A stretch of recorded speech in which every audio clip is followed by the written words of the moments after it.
before getting Me Too'd, and after.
Hey, we love that umbrella guy.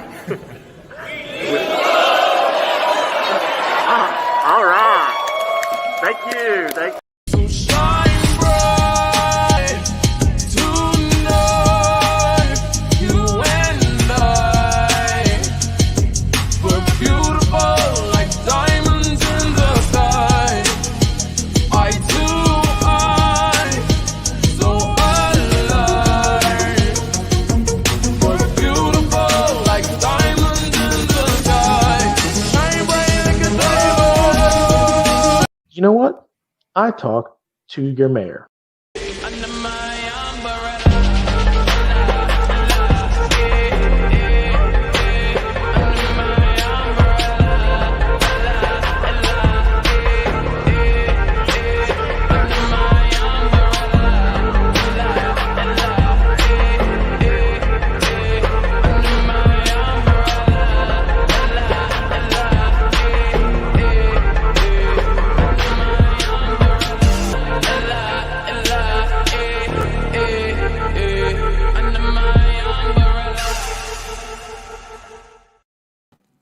Hey there, folks, and how is it going today? Welcome to a Saturday edition of The World is Crazy, starring the craziest person out there, that certain Aquaman starlet. Man, let's cue the audition. Oh man, doesn't everybody love her? I swear. If they gave awards just because somebody was jacked up and crazy, boy, she'd win a bunch of them. I tell you what. Seriously, some of the behavior we have seen lately, it's amazing. You know, yesterday, by the way, let me throw this out there real quick. We had a meeting with a specialist about the little one. That's the baby umbrella girl, and we found out that thing. Okay, she had heart surgery, and we had a quote unquote complication. Now, we didn't know what that meant for weeks. Well, we found out the little thing that they put to close their valve had moved, but it's still doing its job. It looks like they scar in. Basically, you know, anything you put inside of you scars around it. It's holding, so they're going to monitor. We got another person to talk to, but doesn't look like so far that the person we talked to said that doesn't look like they'll have to do something. Cautiously optimistic. So, great news, I thought. Very good news considering how crazy things have been over the last few weeks. Also, here's a crazy thing. If you want to hear something really nuts, check this out. Milestone City, baby. Check it out. I thought about putting this in. 150,000 subs. Woo wee. Look at that. Ooh, pet it. Pet that. Pet that doggy. 150,000 subs. Man, can't believe this channel. Thank you, folks. Seriously. Never in a million years would I have imagined that. When I started on YouTube, I imagined 20,000 was a lot. I thought, man, if I get to 10,000 subscribers in a lifetime, I've done amazing. We made it to 150 and we're still growing. So it's crazy. Like I've never, ever would have imagined that. It's crazy too. Like a couple of years ago, put out a video on anything. And that video, maybe 1,000 hits. These days, if it doesn't make it to 15,000, I think there's something wrong with it. So it's strange how things start up. But like I said, that means a lot to me. Somebody said something to me I thought was really profound about milestones. Milestones aren't just my milestones. They're your milestones too, because you're part of this. You made that happen. So when I celebrate those, because they do make me happy, I'm like, all right, it shows that celebrate them with people. Because like I said, they're your milestones too. So that's appreciated. 150,000. Love it. What's up, Coco Alvarez? Thanks for the 5NZ. Appreciate that. Keep it up. Thank you for that. Thank you. Appreciate it. Let me note one thing for my sponsor as well, and then we'll get started on the Jason Momoa. This is so funny. Today's going to be an interesting one. You're going to enjoy it. You're going to enjoy it a lot. So, let's talk about our sponsor real quick. Remember, my sponsor is me, by the way. I don't accept actual sponsors. We have a comic book. So we are off of our 30, we're in 9 days. So it's 8 days and change remaining. And we are, look at this, 9 backers away from 1,000. We may actually hit 1,000 backers while we're streaming today. So if you haven't backed, it's a good time for it. We'll be giving away something at 1,000, not to number 1,000, to people through 1,000. When you back 2, you may get a number that says a number higher than 1,000. This number is the one that matters, not the number there. And if somebody backs and we have like 1,002 that come across here or something, that's fine as well. So our comic book, third comic book in our series. The one thing that I have to say about this, I'll talk about it a little bit more later, but the one thing I really want to say is we talk about these companies all the time that we say ruin everything. All right, well, we can keep giving our money to them. We can walk away from everything that we love, or we can build alternatives. That's what we're trying to do. We're building an alternative here. You can help us build that alternative. You are. And we appreciate it. And if you want to get in on that, you want to help with it, this is how we do it. Like I said, we can either walk away from the things we love, we can give them to places, we can keep buying things from companies that hate us, and we're starting to hate ourselves, or, we could do something better. All ages product here, so everybody can enjoy it. 40 pages, so it's not a comic book, it's more like a graphic novel light. That means, a lot of pages compared to a comic book. Comic book has about 18 pages when you strip them down without their advertisements. This has over double that. Again, you think detective noir. That's a good way, detectives going out solving crimes. We put in a horror to that. So again, it's an all ages kind of fun thing. Check it out. Again, we have I put in a new page too. You can see where we're commenting to people. All this is public. You can see where I always answer comments if they ask something. So I was making sure they were all answered. But we put in a brand new page. You can check that out on updates as well. But yeah, just check out our campaign, and I'll talk about it as we go along. All right. So if people have not checked out something, I want to work this into this new conversation here. There is an updated, I'll do a video on this too, because I feel like there's a need to do a video about this. There is an updated evidence list. Okay. This is the entire case for that certain Aquaman starlet. Now, they've added 15 pages of exhibits. You talk about a desperate feeling. All of this stuff too, it's moving toward what I'm the main theme of what I'm talking about with the insulting or even attacking Jason Momoa, Aquaman, and Warner Brothers. And you can see, I'm wondering what's going to come down the road. And I don't know the translation to this, but I'm thinking that Warner Brothers has officially removed her from any future projects. Now, there's somebody out there claiming that they have sources, and the person I saw claiming that wouldn't know. They have no idea. In fact, what they're trying to do is they're trying to ingratiate themselves with Depp supporters so they can get some attention.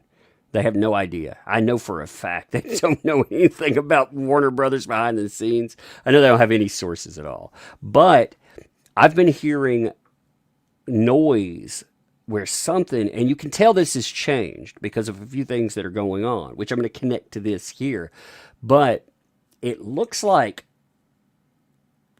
her reaction to some stuff that's going on, it makes me think Warner Brothers finally pulled the plug. Warner Brothers, I would bet money on them pulling the plug on her anyway, because they made it very clear that she was not to bring their products into the courtroom.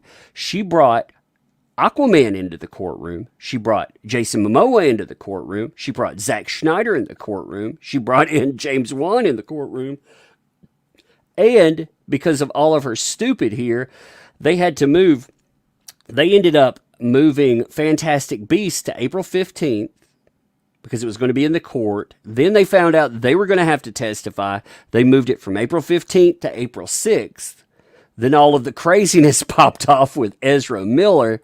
And yeah, Fantastic Beasts, right now, I just did a video on this too. You should check this out. But the box office predictions for Fantastic Beasts 3 are bad. I mean, they are very bad. They are expecting around $100 million opening weekend with a $20 to $35 million opening day, which is terrible numbers. You got to think this is a Harry Potter franchise film, but Warner Brothers is expecting it to fail. And you can tell that they're expecting it to fail because they haven't greenlit a script for Fantastic Beasts 4. They've done that for every other movie. In fact, MuggleNet, they are one of the biggest Harry Potter fan places out there that you can find information about for anything.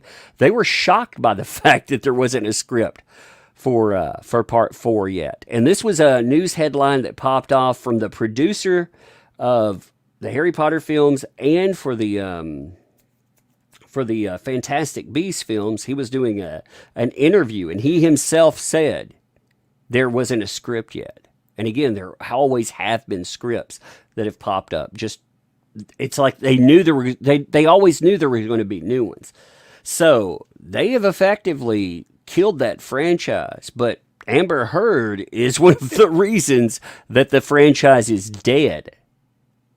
They will blame somebody for this. And companies do not blame themselves. Executives, they don't blame themselves and get fired. They don't jump on the sword. Somebody though, okay, with Discovery, remember Discovery and Warner are in the process of merger. Discovery, what they did to get their house in order, they brought in somebody that they cleaned house. I mean, they absolutely, they were lobbing heads, in that business realm. They were firing people left and right. And we're talking about people high up on the totem pole. Well, Amber Heard is not wanted. They weren't going to bring her back anyway. They didn't exercise her clause to be in 2 until 2 weeks before this all came up. So they really had reservations about bringing her back. They did. They brought her back, which was a terrible move by them. That plus the Ezra Miller move, plus you have, again, no matter how you feel about the controversy with it, you have J.K. Rowling, controversy with that. Jude Law was controversial. Right now, nobody's talking about Jude Law controversy because there's so much other controversy attached to it. But you have all these controversial figures attached. I like Jude Law, by the way, as an actor. I like him quite a bit. I thought his private life, as far as a nanny, I mean, really, come on. Like when we're talking about fidelity, somebody cheating on another person, that's not my business. I may talk about it and cover it, but it's not my business as far as judging somebody. Your marital relationship, like JD and AH, their marital relationship, cheating, if we talk about that, that is part of an overall character reference. We are talking about, with her, and all of these things. She said he was crazy and there never was anything. So that's why that becomes a frame of reference. But if it were just about this person cheated or not, I would say, there's a majority of Hollywood are a bunch of scumbags anyway. So I wouldn't be surprised in the least. But the Jude Law stuff, I mean, again, you have so many controversial people that were added to it. And I think that if you look when Discovery rolls in, it's going to be fascinating to see who's standing. And Amber Heard, I think, is no longer standing. I think she has been wiped off the board. I'll explain that in a minute. We'll get to it. We're working our way there. Okay. Sweet Chastity, thanks for the 2 there. Game over. That's right. Game over, baby. Tug screen. All right. Yeah. Thank you. Thank you. Bam. Let me blow that up too. And blow it up as much as I can.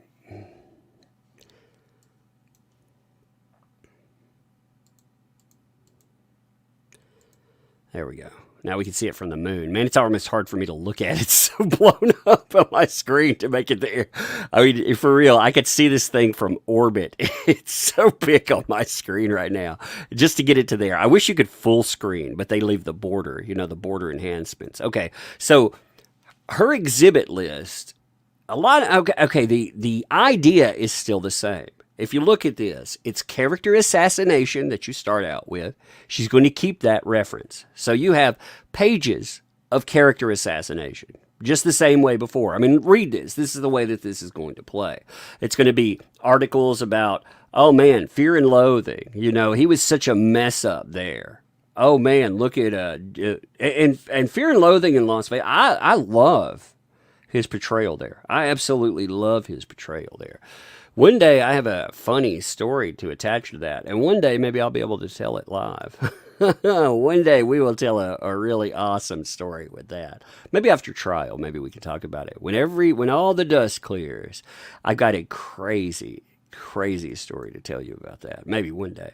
But also, article, Dark Shadows, lazy, incoherent disappointment from Tim Burton. Dark Shadows, when I first saw it, I didn't like that movie at all. Yes, I was like, because I grew up, my mom loved Dark Shadows, so I grew up watching it. I watched Dark Shadows not too long ago, and I thought, that wasn't that bad, to be honest. It was kind of funny, it was irreverent. I don't really know what you could have done. Dark Shadows was a soap opera.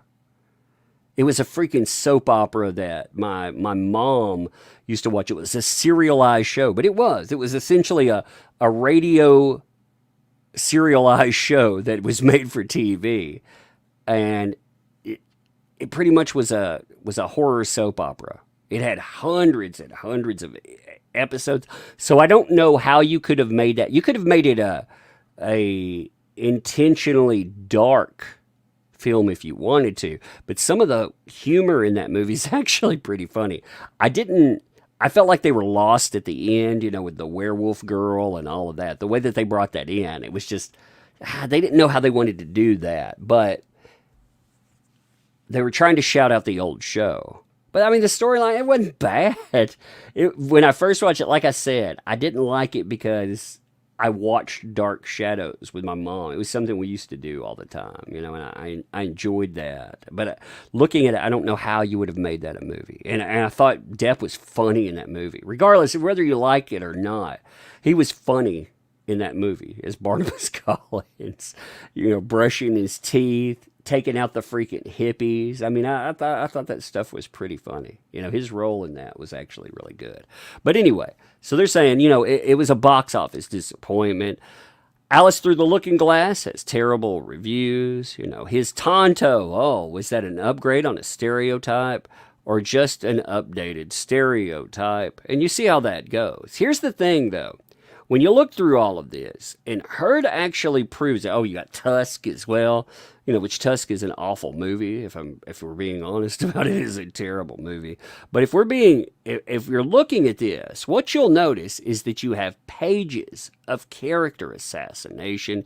But when you get to a certain point through there, about let's see if it stays the same. I haven't actually made the comparison on when it happens from before. You'll notice as you get into the newer stuff, they bring up controversy with him too. With his statement about politics, about Trump. Then they talk about other cases that he had. But when you get here, this is when the firings start. So they can say anything that they want about poorly reviewed movies. They can say anything that they want about controversy or controversial statements. The fact remains, and their own exhibits prove this.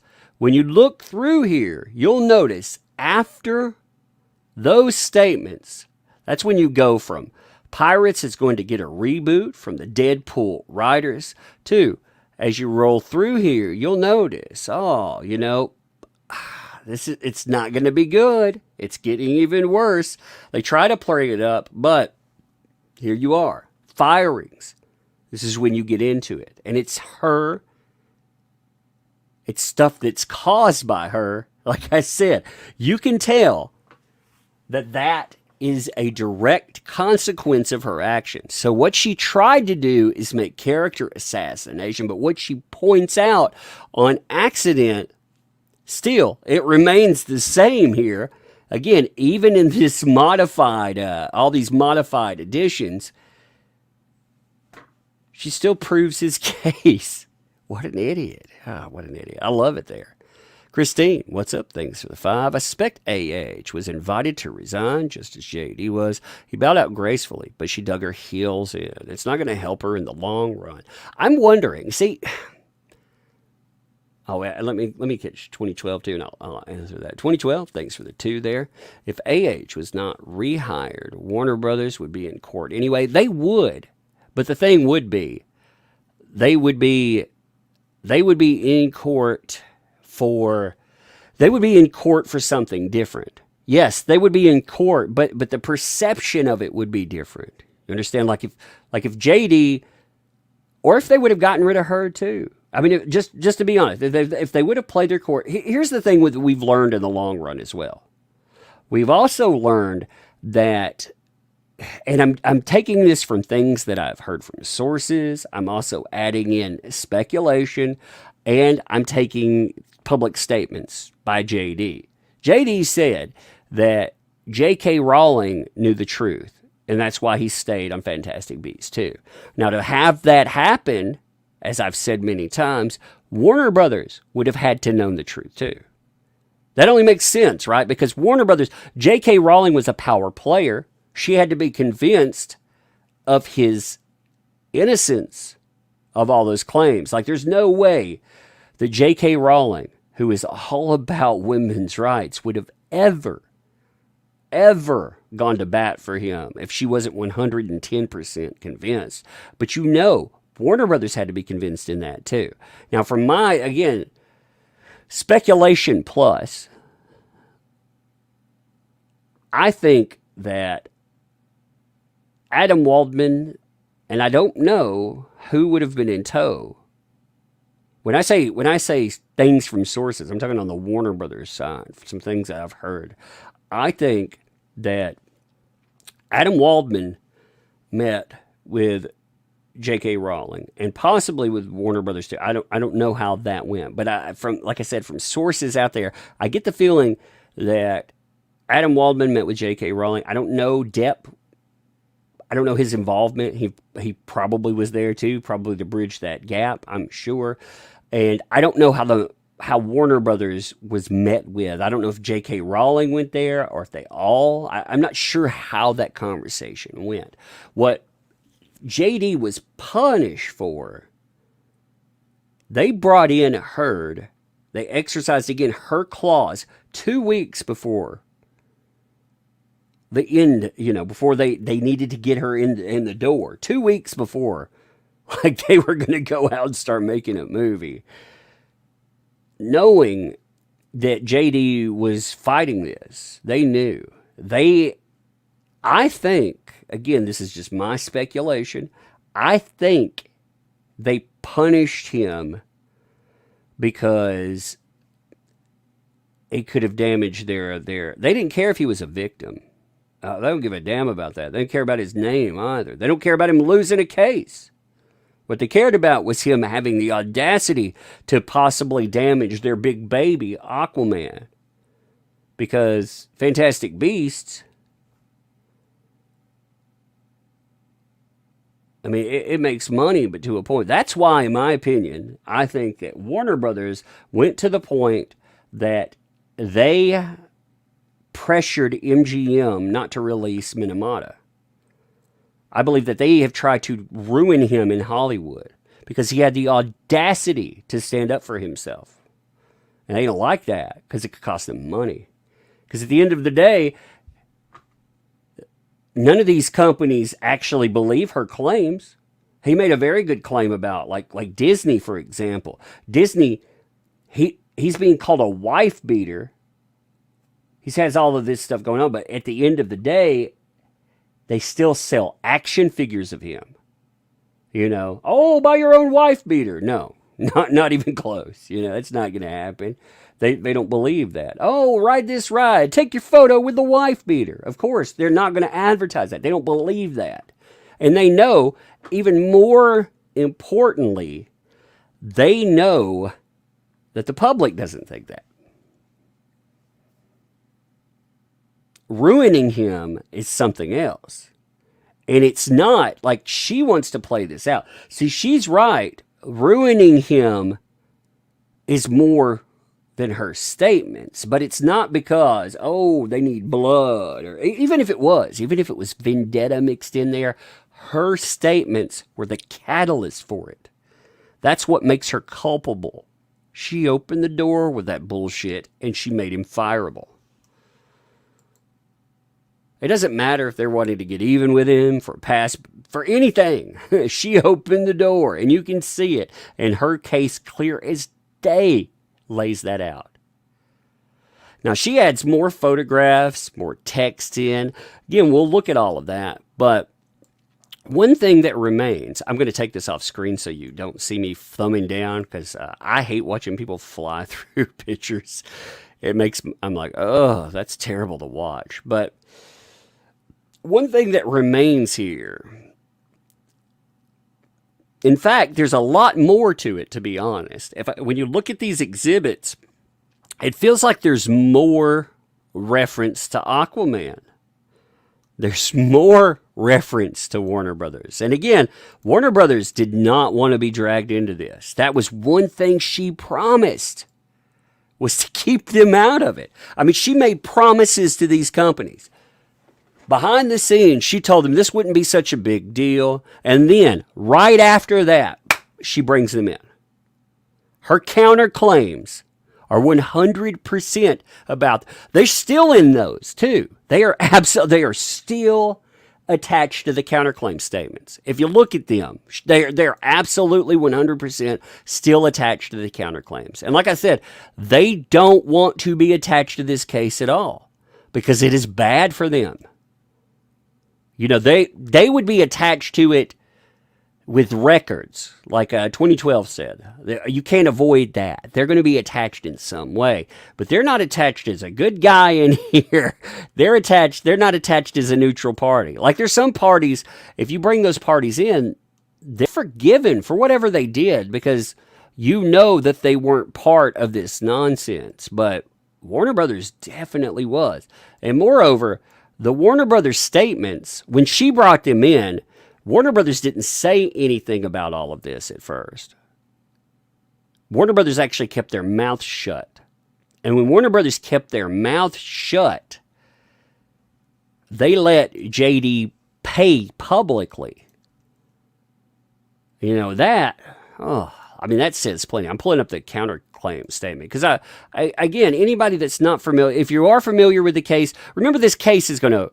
Here's something I forgot to say at the beginning. Every time I leave one of these live, there's always somebody that's like, why are we still talking about Amber Heard? And I'm like, are you daft? Like, do you not understand that there's a case that's coming up in like 2 weeks? Although I do need to clarify one thing as well. So jury selection will not be live. So even though the case goes live on the 11th, there probably won't be any live broadcast until the 12th. We will set up something and we will intend to stream that day. If they bring it live, that's great. If they don't bring it live, well, we will do something else while we're online. But I don't get the feeling that you will have anything associated with the case actually broadcast until the 11th. They talk about the communal pool. Actually, I can pull up that document where we're discussing this real fast. Again, remember, this is going to be live. We're going to get to watch it. We're going to watch it play out live. It's going to be live on YouTube. Okay, so I want people to understand that. You do get to watch this case. Like, you're not removed from it. Like in the past, we were removed from the UK trial, where we're not removed from this one. We actually get to watch it play out. But there's some rules, caveats that have been laid down on that. Also, you have some people that are talking about some of this stuff that actually. Here we go. Here's the posting for it. Give me 1 second. I'm letting it load. It takes a minute to load up. So they have a statement about pool cameras. I want to pull this up real quick because there's a lot of people that have already set up feeds for. Again, you watch whatever channels you love. You enjoy whomever you want to watch.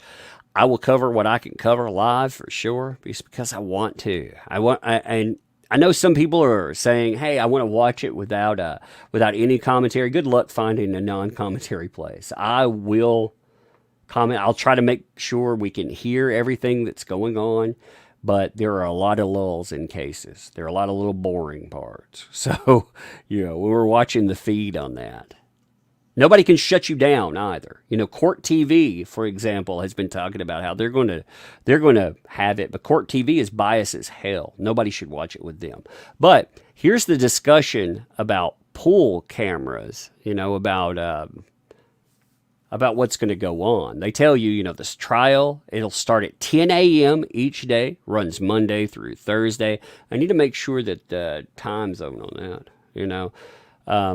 But they have like a setup where with media inquiries, about setting up, like how you get into the court feed and everything. But they have caveats to it. As they say here, the pool feed from Court TV and still photos will be accessible after jury selection is completed.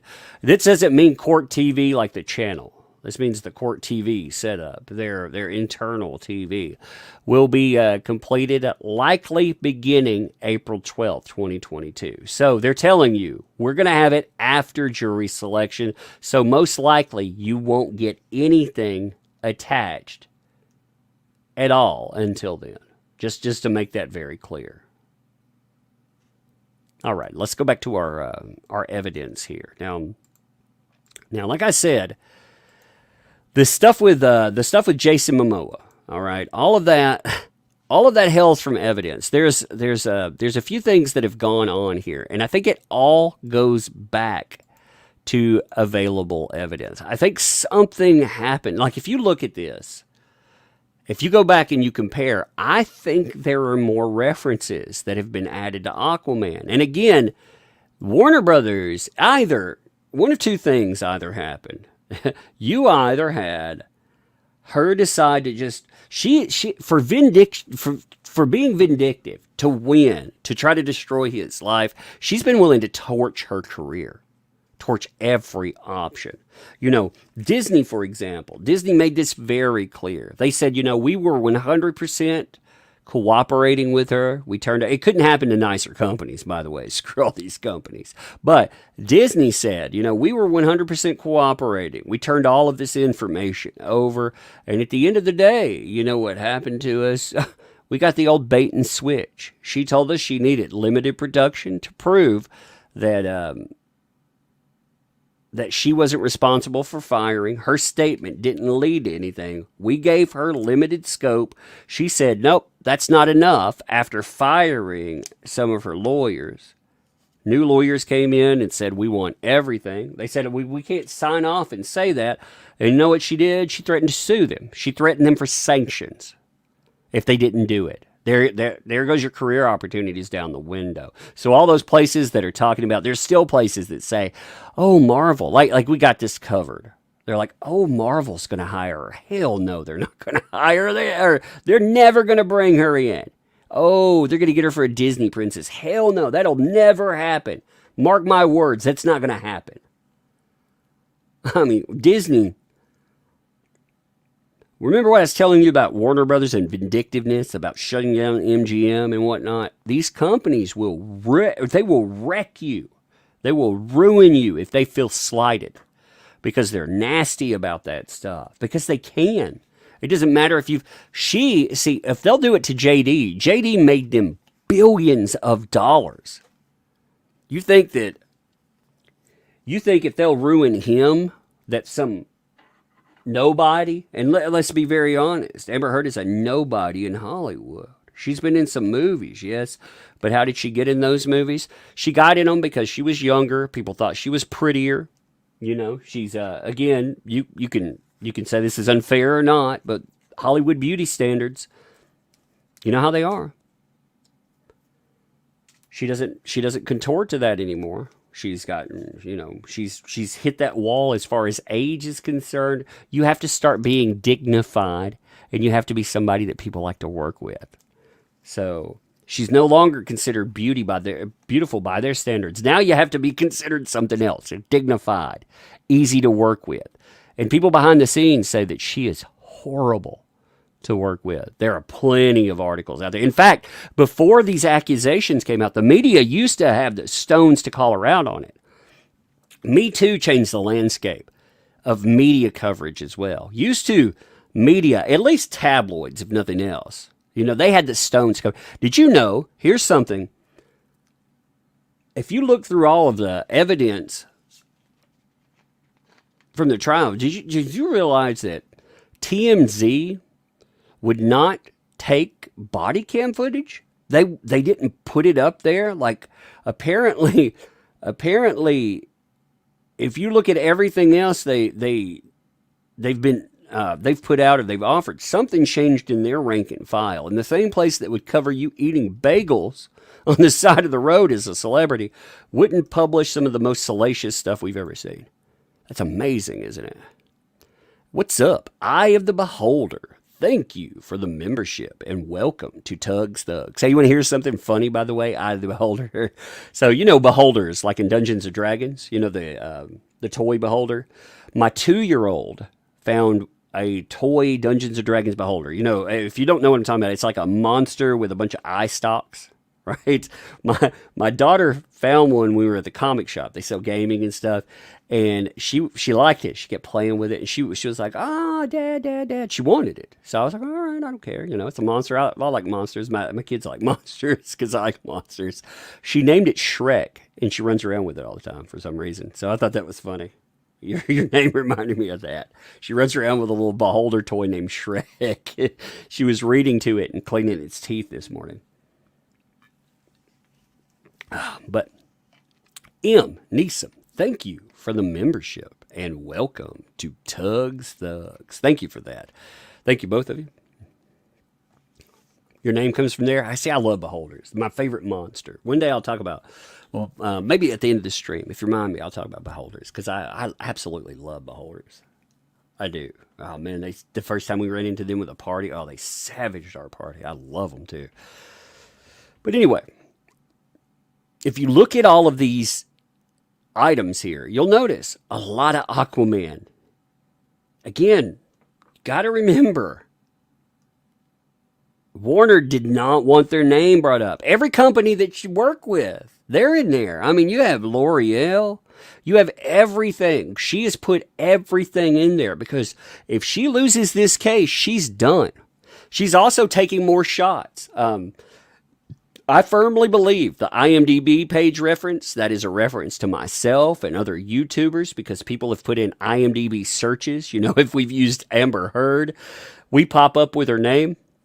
she's gone after us multiple times. You know, she's gone after myself, Laura B, the real Laura B, who is great. Watch her, follow her on Twitter. Watch. If you don't know about this case enough, go and look up on Twitter or just look up the podcast, Movies, Myths, and Monsters. Somebody link that in the chat if you would too. Go download them so they get your stats off of it. But check that out. It will walk you through the case from the beginning now. Some of the best coverage I've ever seen. Great stuff. And it'll prep you for what we're about to run into. But they went after that incredibly average as well. That Brian fella, he made some of the best hard-hitting videos that ever came out about this case. She went after 200 plus people. We'll talk about that in a little bit. If people know about that, they know. If they don't, you got like, it's a crazy road. But like I said, you got Aquaman, Aquaman 2. All of these are emails and stuff talking about this. These are private texts. Do you think that James Wan wanted his private texts added to this? Even if it's condolence, there's been people harassing me. I'm sure James Wan has never seen anything like this mess. And you know what? If people are whining behind the scenes about Amber Heard and what they're seeing here, the reason that transpired, woe be it done to her, hell no. It's astounding that she gets blowback online and people pretend that she's the person. Oh, feel bad for her, console her. It reminds me of the Will Smith thing. I saw people consoling Will Smith after he hit somebody. Well, you know, he hit somebody. She hit somebody. She tried to ruin lives, though. It was worse than that.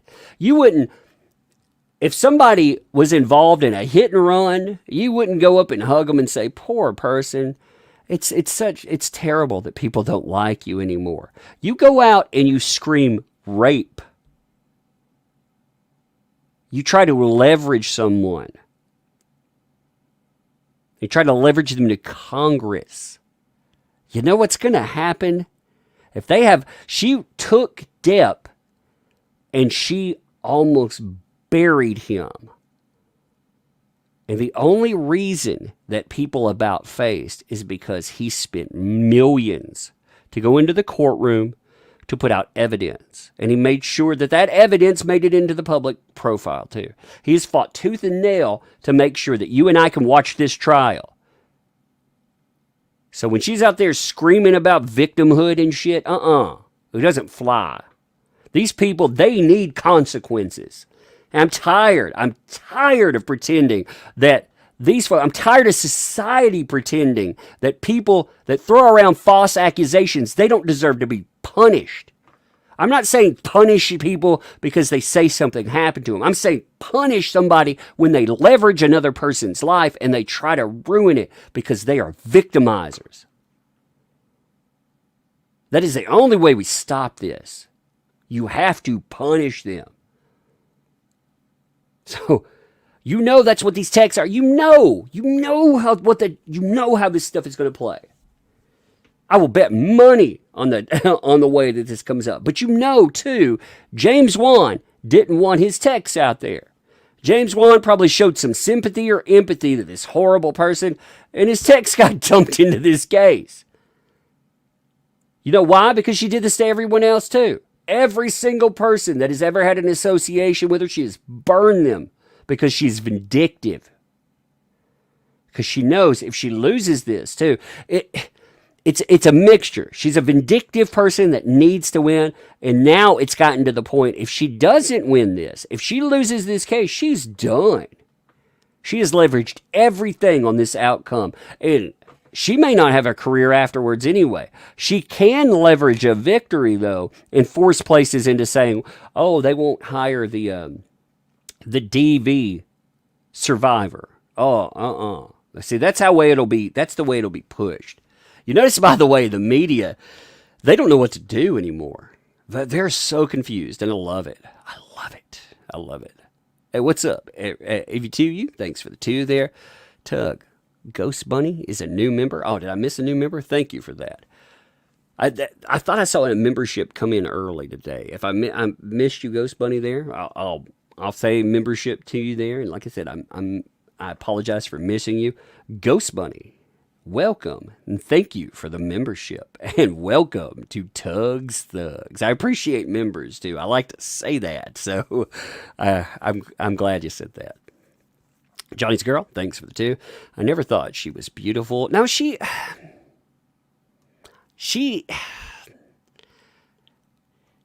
like a lot of people in Hollywood. Again, I don't want to go after somebody because of their looks, okay? I'm going to be real about how I think about this. But again, I try, unless somebody has done something to me personally, I may respond to something by saying somebody's whatever. But that's usually a response because I'm pissed off about it. I don't like commenting on people's looks in that way. I actually don't like commenting on people's looks anyway. Because I'm married and I think it's disrespectful, just personally. So I try not to. I try not to comment on if I think somebody's really attractive or not. But I mean, if you're being honest about it, I think Hollywood standards, when you look at attractiveness, less is more. That makes somebody attractive. Like her in The Stepfather, for example. Her in that movie. You were just seeing her brought in. She was young, she was brought in as a love interest. She was brought in with, to be revealing to a point. And the way that they did it made her seem more attractive. But the more you see of her, less. And now as she's gotten older, you can see like the cheek implants. You can see different things that cause problems. You don't just see the age, you see the surgery trying to defy age. And they always deny that, but you can see that, But again, I'm very careful on that line. If you talk about somebody and their looks, I don't care. Like, it's just, that's the way I try to be these days. I'm not saying that I've not failed utterly in doing that, but I try to take that standard there. But yeah, I think the less is more approach. She's just not a good actress. I mean, if we're being honest about it, she's a terrible actress. If we're going to grade her on what would make her have staying power in Hollywood, females, as they get older, you have specific types of roles. Again, you need to seem dignified. You need to seem like you're relatable. Like when I see you in something, like what roles could she get anymore? She can't be a Lolita anymore. She can't play like the vivacious girlfriend. She plays roles like in The Stand, for example. She played a mentally ill wife of the Antichrist. So. And she was terrible in it, to be honest, which is interesting because I think they hired her to take a shot at JD, to be honest. I think it was, I've talked about that before. I think it was a shot at JD. I think that's why she got the role. And she was terrible in it. As much as she's told the story about, I was enamored by this guy. He was the greatest thing ever, and he turned out to be a monster. You would think she'd be able to act it better. But then again, if she was a better actor and she wasn't a narcissist, she would have taken a roll of quarters. She would have wadded it up in her fist, and she would have pummeled herself with it, and she would have been able to sell this story. Because the one thing that JD has going for her is that she has no marks on the days that she said things happened to her. But if she would have gone, like the James Corden show, if she really wanted to sell that day, she would have taken a roll of quarters in her hand. She would have taken a phone book to her own face. She would have done some real damage. She'd have sold it, and she would have been able to leverage him forever. But she wouldn't do that because she trades on her looks. I'm glad she didn't do that, but I'm just saying, if she would have been more committed to that and less of a narcissist. Remember her own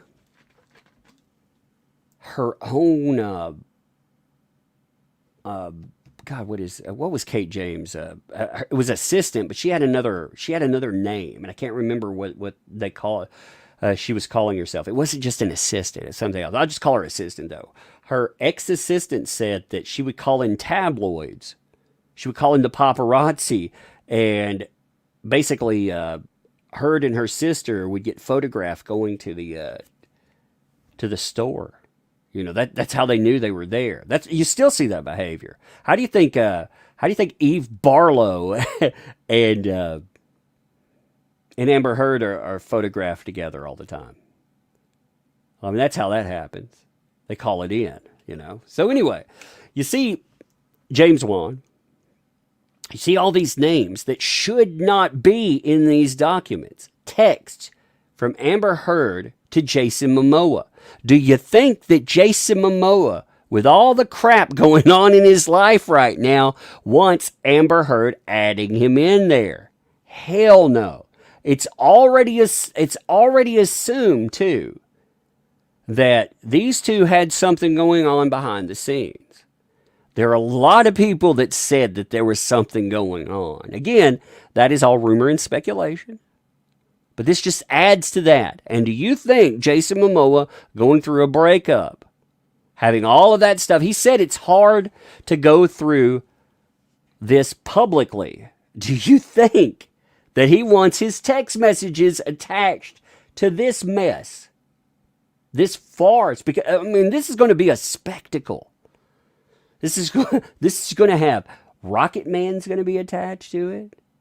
You're going to have Jason Momoa, all the rumors. Like when Jason Momoa's texts come in, you're going to hear about, hey, did they have an affair or didn't they?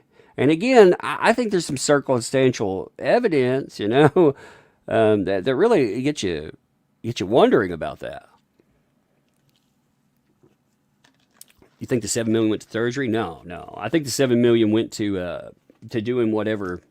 I mean, I think some of the money went there. I think that she has a lifestyle that was afforded to her by some of the richest people out there. I think some of these people still pay for her lifestyle, but I think she has a lifestyle that she does not have the means for.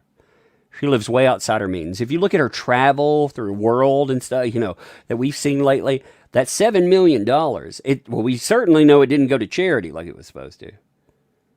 So that $7 million, I think it goes to fund a lifestyle that she couldn't afford. You know, because that's just $7 million in cash that she didn't have to also pay the taxes on. Because she threw a fit about the idea of taxes too. You know, like she might actually have to pay some of the money on that. She wanted $7 million tax free. I wonder, here's something I started wondering about with that too. I wondered if the charity thing was a scam for her to leverage Depp for clout, but also to walk away with $7 million with him paying the taxes on it. Because typically, if you get a $7 million settlement, the IRS is going to take a significant chunk out of that. But the way that she was working to set that up, she wanted JD paying all the taxes out of it because she was going to donate $7 million to charity.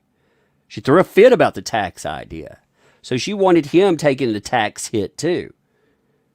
You know, because she was going to end up with the money, then donate. But the way, again, you get a settlement like that, she was still going to end up paying taxes because she threw a fit about that idea publicly. I think that she wanted to walk away with $7 million. She wanted to walk away with it tax-free. She wanted to walk away with all the clout and leverage that clout into a long-term business plan because she lost JD. I think her plan was to keep JD on the hooks forever. Well, that's why she talked about, he's the one who broke up. Like a lot of people seem twisted about that idea. He walked away. She made that very clear in her text messages to him. She tried to bait him back in. You know, she thought she had her hooks in him really good.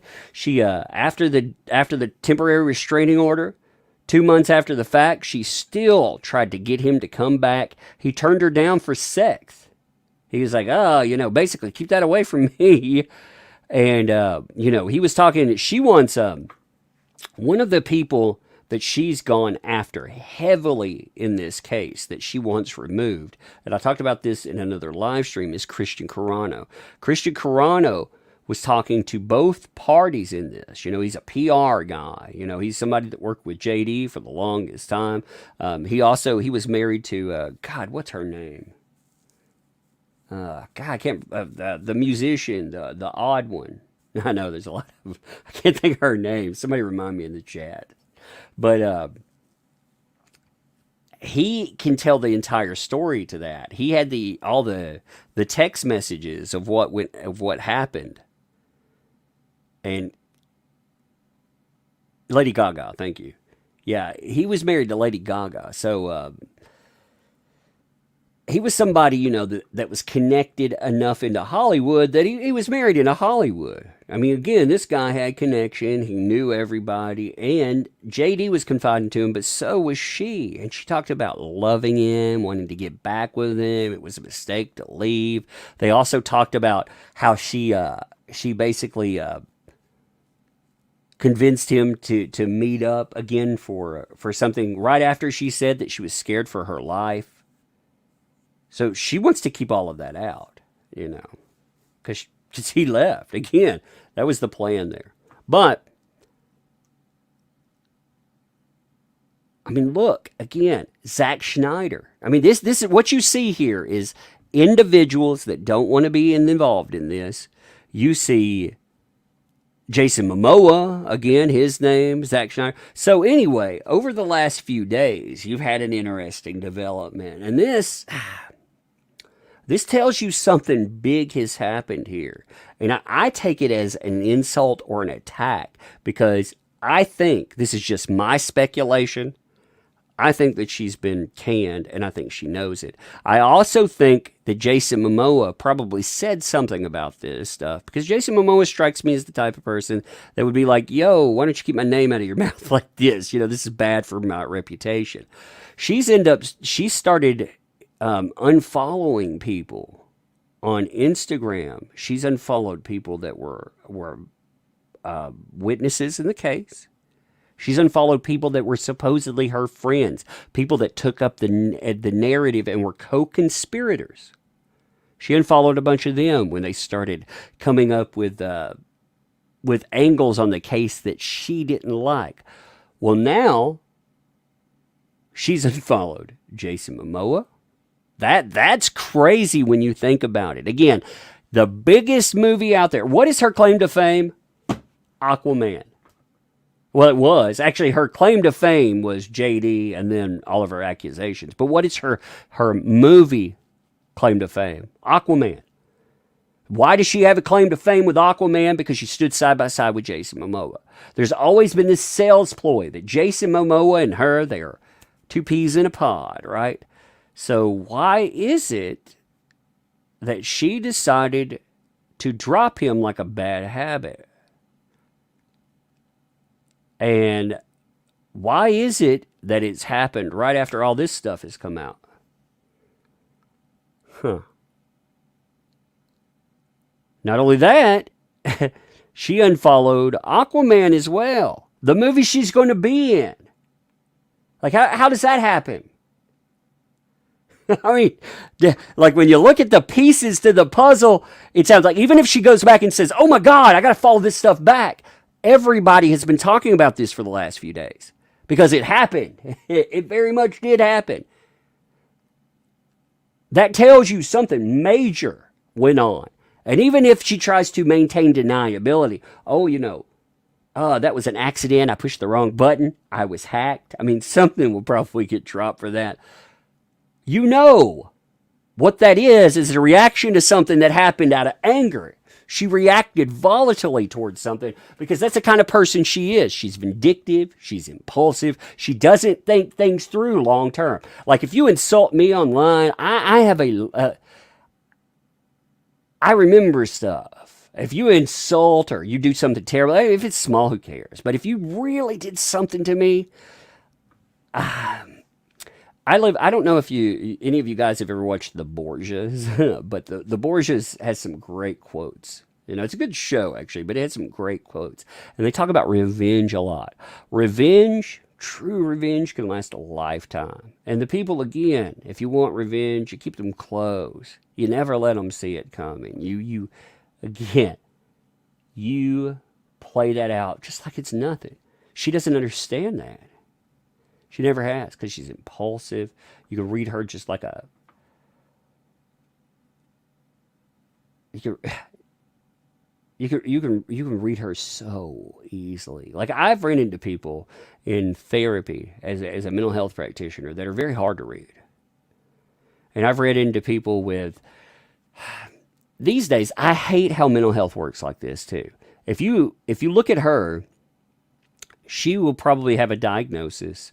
Well, we know about a few things, but she'd have a diagnosis of personality disorder. Now, the reason she'd have it is because in the DSM, you can't say, well, the reason that she does this is because she's a cold-hearted bee. You can't say that about somebody. You can't say, well, they're just a manipulative piece of garbage. There's no diagnosis like that. So you have to give them a diagnosis so you can work with them. But when you look at it, I know what kind of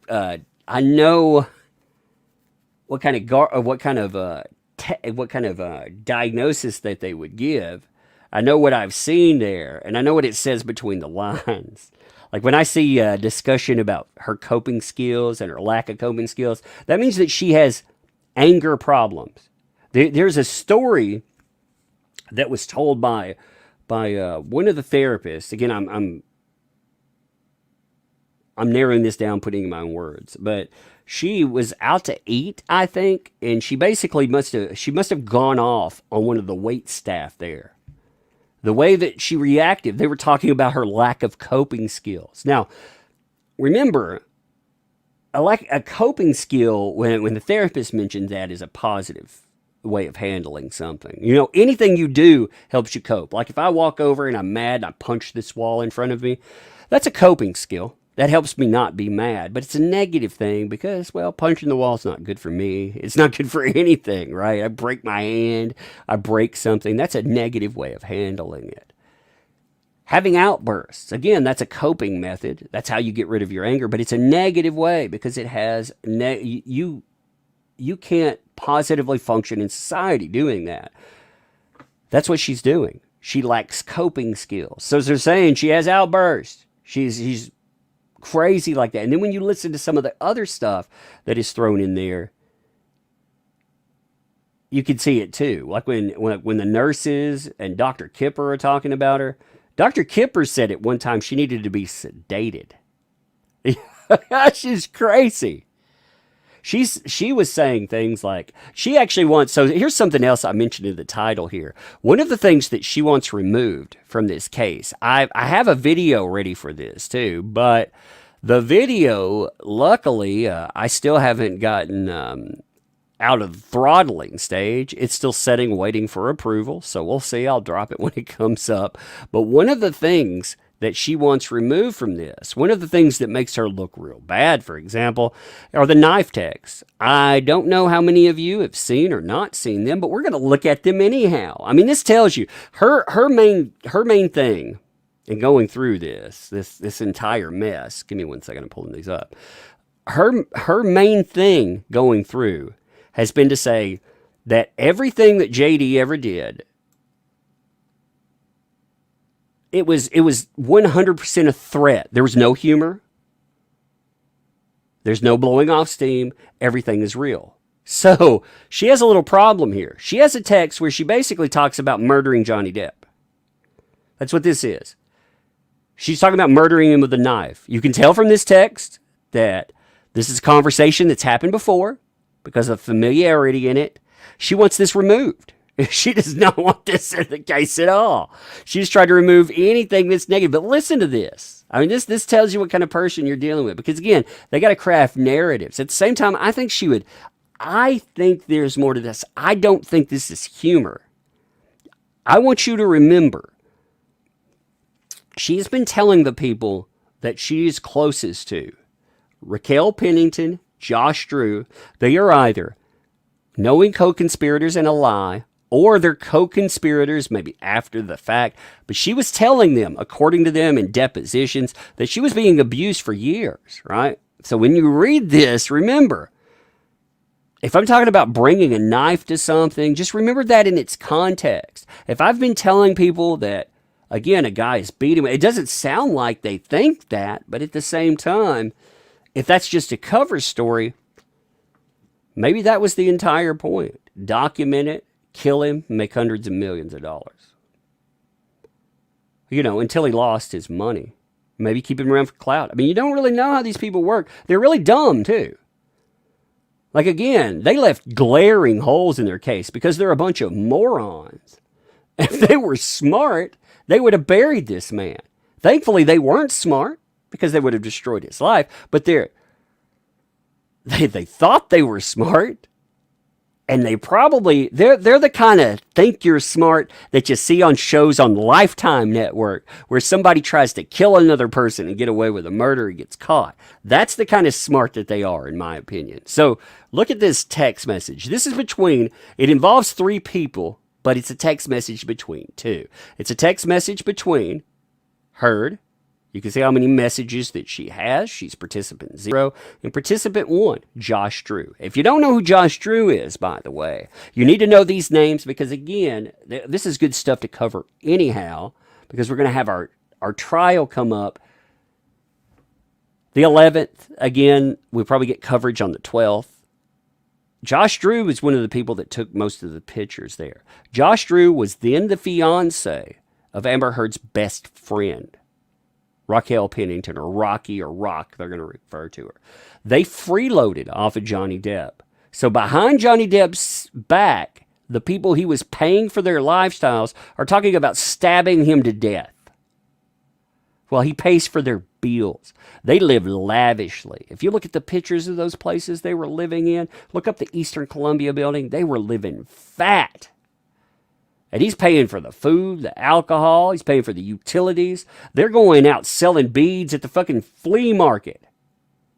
And there's nothing wrong with you doing that. If you want to do that, that's awesome. I congratulate you. Have fun selling beads at the flea market. Make your own thing. But you're not going to be living in a penthouse next to Johnny Depp.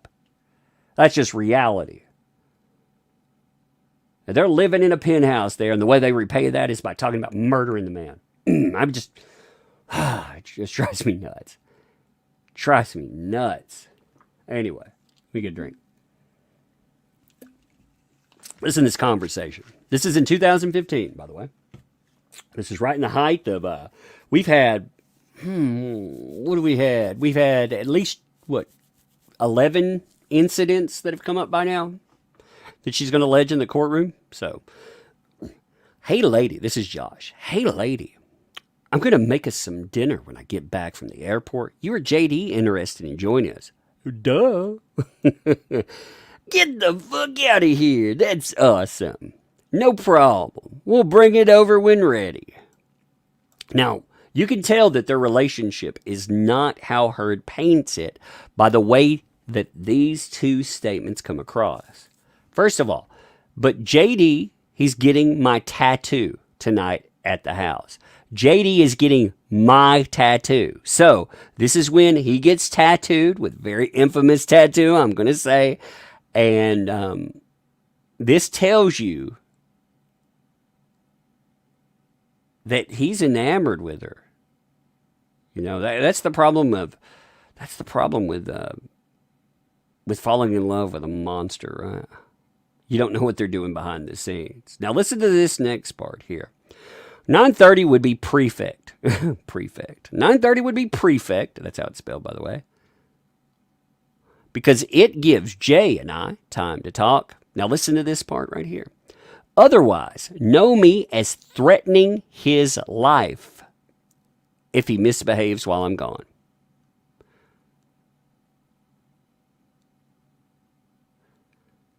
Drink that in. Otherwise, know me as threatening his life if he misbehaves while I'm gone.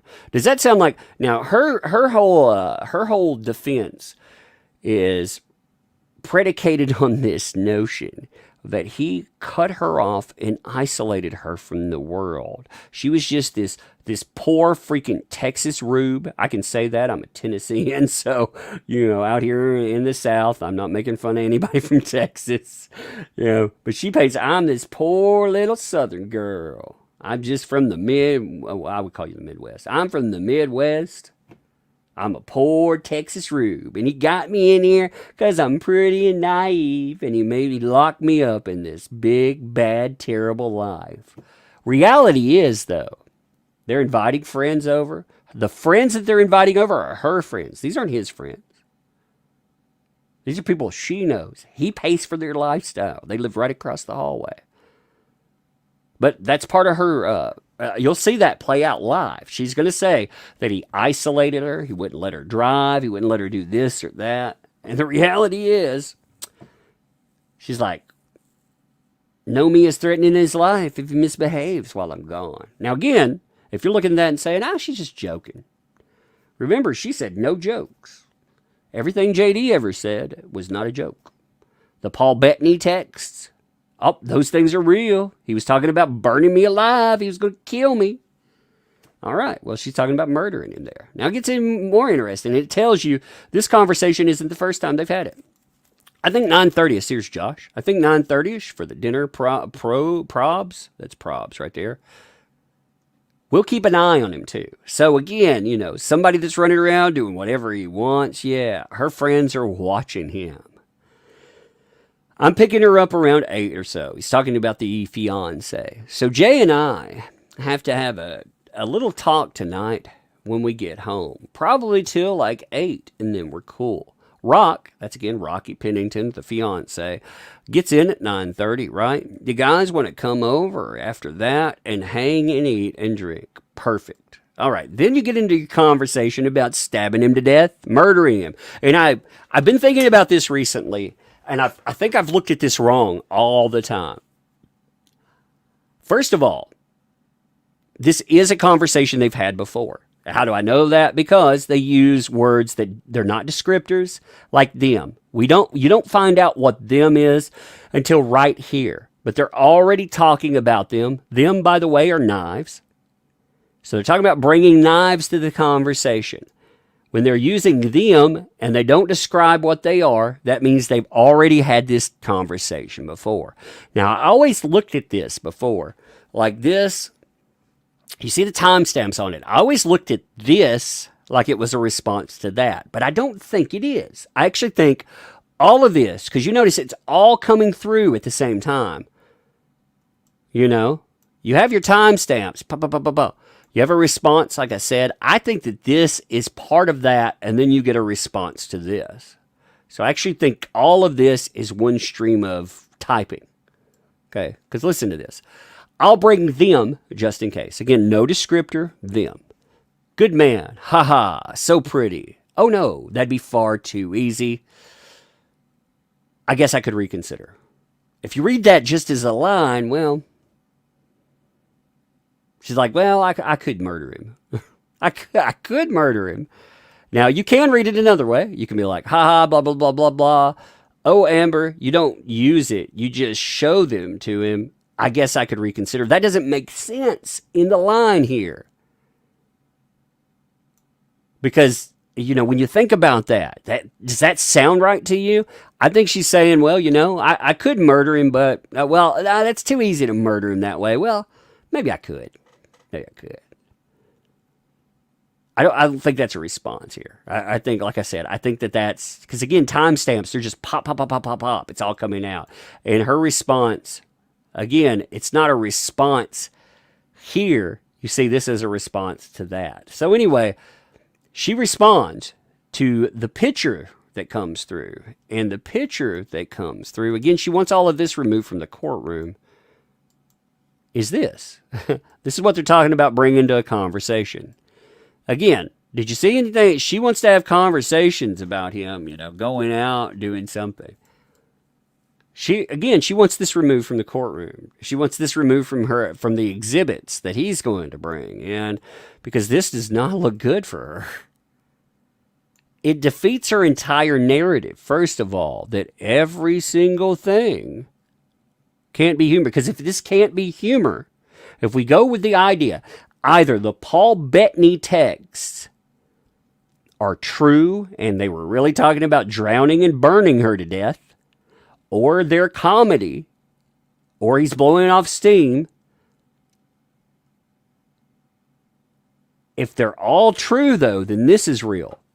And she wants that to be that way, but she can't have something like this hanging over her head. I mean, that looks bad for her. So, again, she's doing her best to get that knocked out of the courtroom. Because that's a threat. I take it as a threat. Again, knowing the background. Again, if you want to look at that and you want to say, that's humor. Okay, well, remember, she's telling her friends here that this man is beating her behind the scenes, that he's done horrible things to her. They're having conversations, not just this one. Again, you look at this conversation, it's not the first time that they've had it. You can tell. They're having conversations about murdering him, about bringing knives, because again, they're using the familiar, them, so they've had that conversations not about doing something like random, specifically bringing knives to a conversation. Now, I'm sure in the aftermath, she'll be like, that's because I was terrified of him. You know, and it's like, yeah, you were having conversations about him. You were going to leave.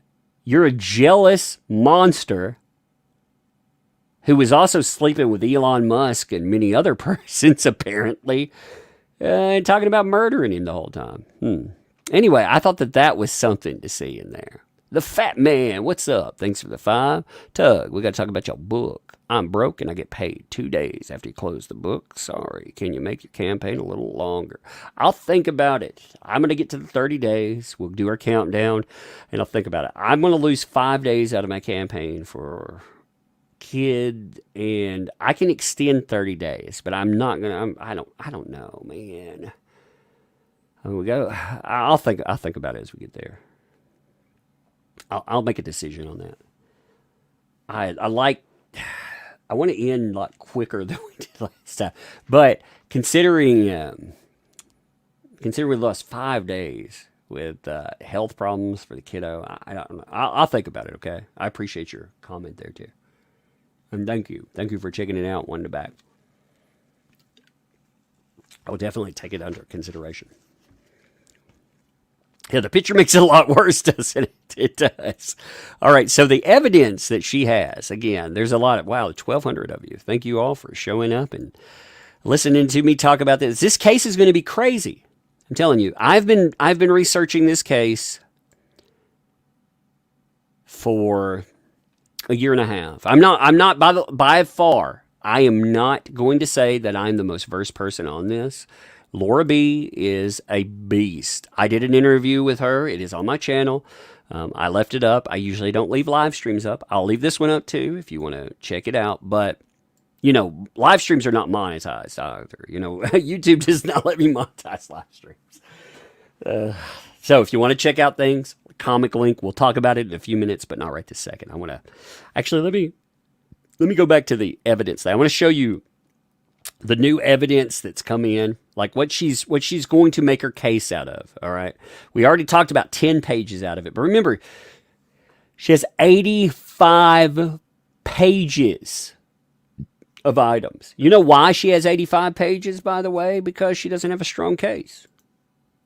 She's trying to bury you in minutia. I talked to, like, Ricada Law is a great person to talk to with this. We're supposed to do a catch-up stream sometime, so I want to talk to him and see, you know, we'll see how that plays. I think that would be an interesting conversation.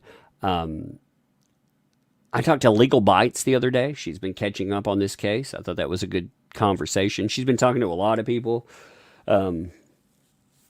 I disagree with a few of them. I'm not going to go into the who or what, but I disagree with some people, you know, and their comments about this. I actually think a lot of people are afraid on this platform.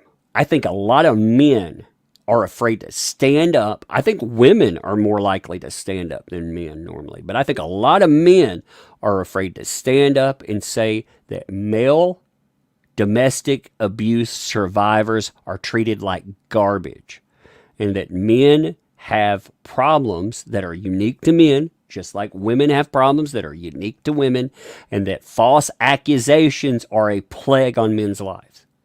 I think a lot of men are afraid to say that. I think a lot of men are afraid they will be labeled some negative, horrible thing because MRA, or men's rights activist, has become this nasty little tag, and it shouldn't be. I mean, we should have universal rights. You know, again, men have insane suicide numbers. Part of it is because of method, but there are many other reasons. Men don't get mental health treatment. Again, that is a problem that is huge for men. It is also a problem that women have as well about access, but it's different. It's a different problem, and you should be able to address it as such. Men, the rates of homelessness are insane. You should be able to address that as such. The idea of shelters for abused men. Yeah, you start bringing that up, and the powers that be will try to shut you down. They'll ruin your life over it. I can't remember the name of the guy who who really tried to get that going. I believe it was in Canada and across into the United States at one time. But he was bullied and attacked so much they drove him to suicide. I mean, again, one does not mean, like if I say there are problems unique to men, that does not mean that women don't deserve rights or equality, as people like to spin it. It's so ugly. But so many people are afraid to say that. I think women are more likely to say it these days than men because men are freaking cowards about this stuff. And they won't stand up until they find themselves in the crosshairs. And then they wish. They support some of the worst garbage ever.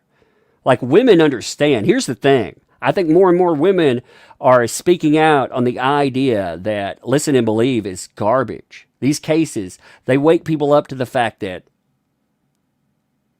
having empathy is not just universally listening to everyone and saying, well, let's burn down lives. I mean, if everyone is trustworthy, right, then why don't you just pick a random female online and just give her your bank card information? But don't take any precautions before that, because you know better. I mean, if people are so trustworthy, why do we lock our doors at night? I mean, you see the issues with that. I mean, we play this game of pretend. But I think, I'm not saying men in general. I'm saying men on YouTube are freaking cowards about this most of the time. It ticks me off. I'm tired of watching stuff like this. This is a plague on men, and it will be a plague on women too.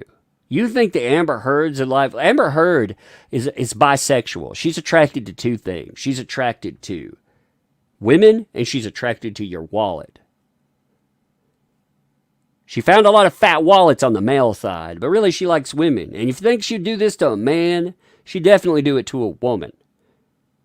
The difference being, right now, the way that the media would cover this and society covers it, there have been accusations against women, and they have, one of them I know turned out to be false. But there was a big one that came out of Broadway, I believe it was, where somebody went on TikTok, made this huge accusation about a big female Broadway star, and the damage was done, but the media only covered it for about a week. So, but that won't be the case. Some high-profile woman is going to get accused of something horrendous. She's going to have a lifestyle that is not heterosexual. There will be a female accuser or somebody that identifies in some way. And when that happens, it's going to be fucking ugly. And it's not going to stick to one side of the aisle. But right now, it is a men issue. But it will be a universal one. Anyway, looking at evidence. I'll get on a rant about this. It ticks me off, man. Yeah. It totally ticks me off. Yeah, she's bisexual. Yes, exactly. B-U-I sexual. That is funny. Make sure I didn't miss anybody, a super chat or anything else.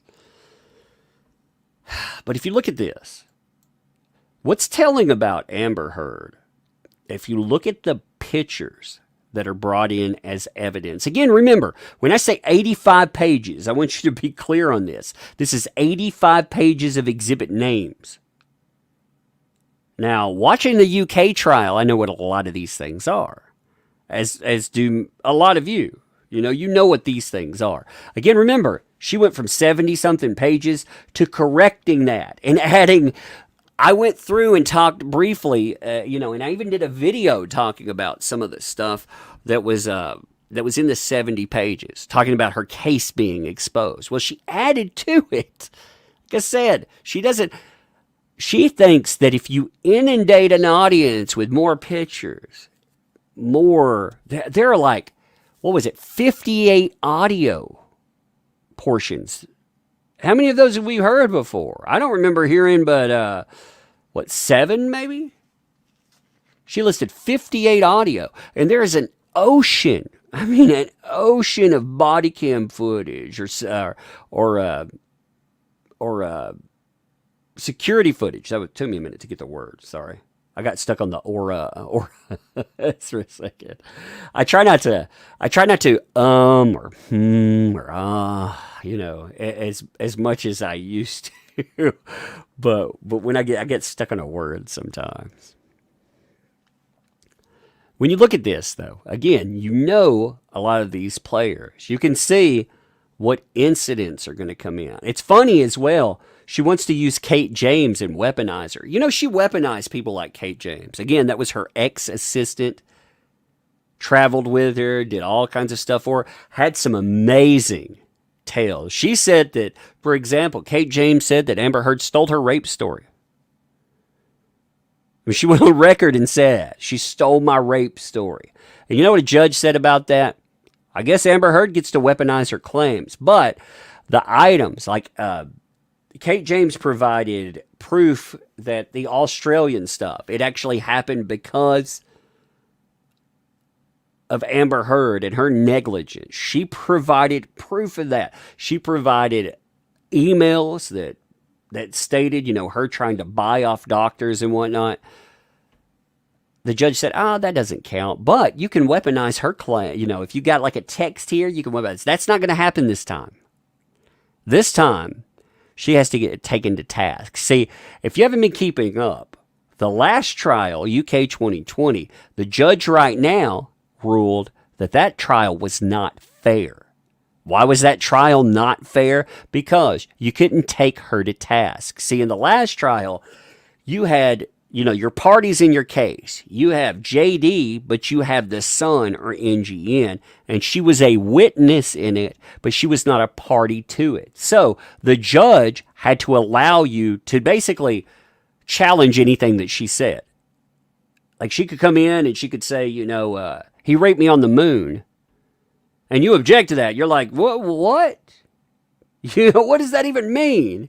And I want to pursue this line. I want to go after it. You could say, I want to introduce something also, to knock that down. And the judge, he kept saying, no to this. You can't do this. You can't do that. So the judge in the Virginia said that wasn't a fair trial. Because again, it was based on the idea, the UK trial was based on the notion that NGN, they were reporting, to the best of their knowledge, they were reporting something without actual malice. They weren't intending to do harm. And the judge he said, all of these cases, all of these items right here, 12 out of 14 of the incidents she alleged are true. The only things that he struck down, there was, to give you an idea of how bad some of these accusations were, one of the things that was struck down was a text message from Johnny Depp saying, I'm sorry about last night, essentially. It was longer than that, but essentially, I'm sorry about last night. And her response to that was, I don't remember the incident that happened on this day, but this is proof that an incident happened because he's apologizing. And the judge is like, well, you didn't allege anything, therefore. If she would have gone in and alleged something, he square danced on my back.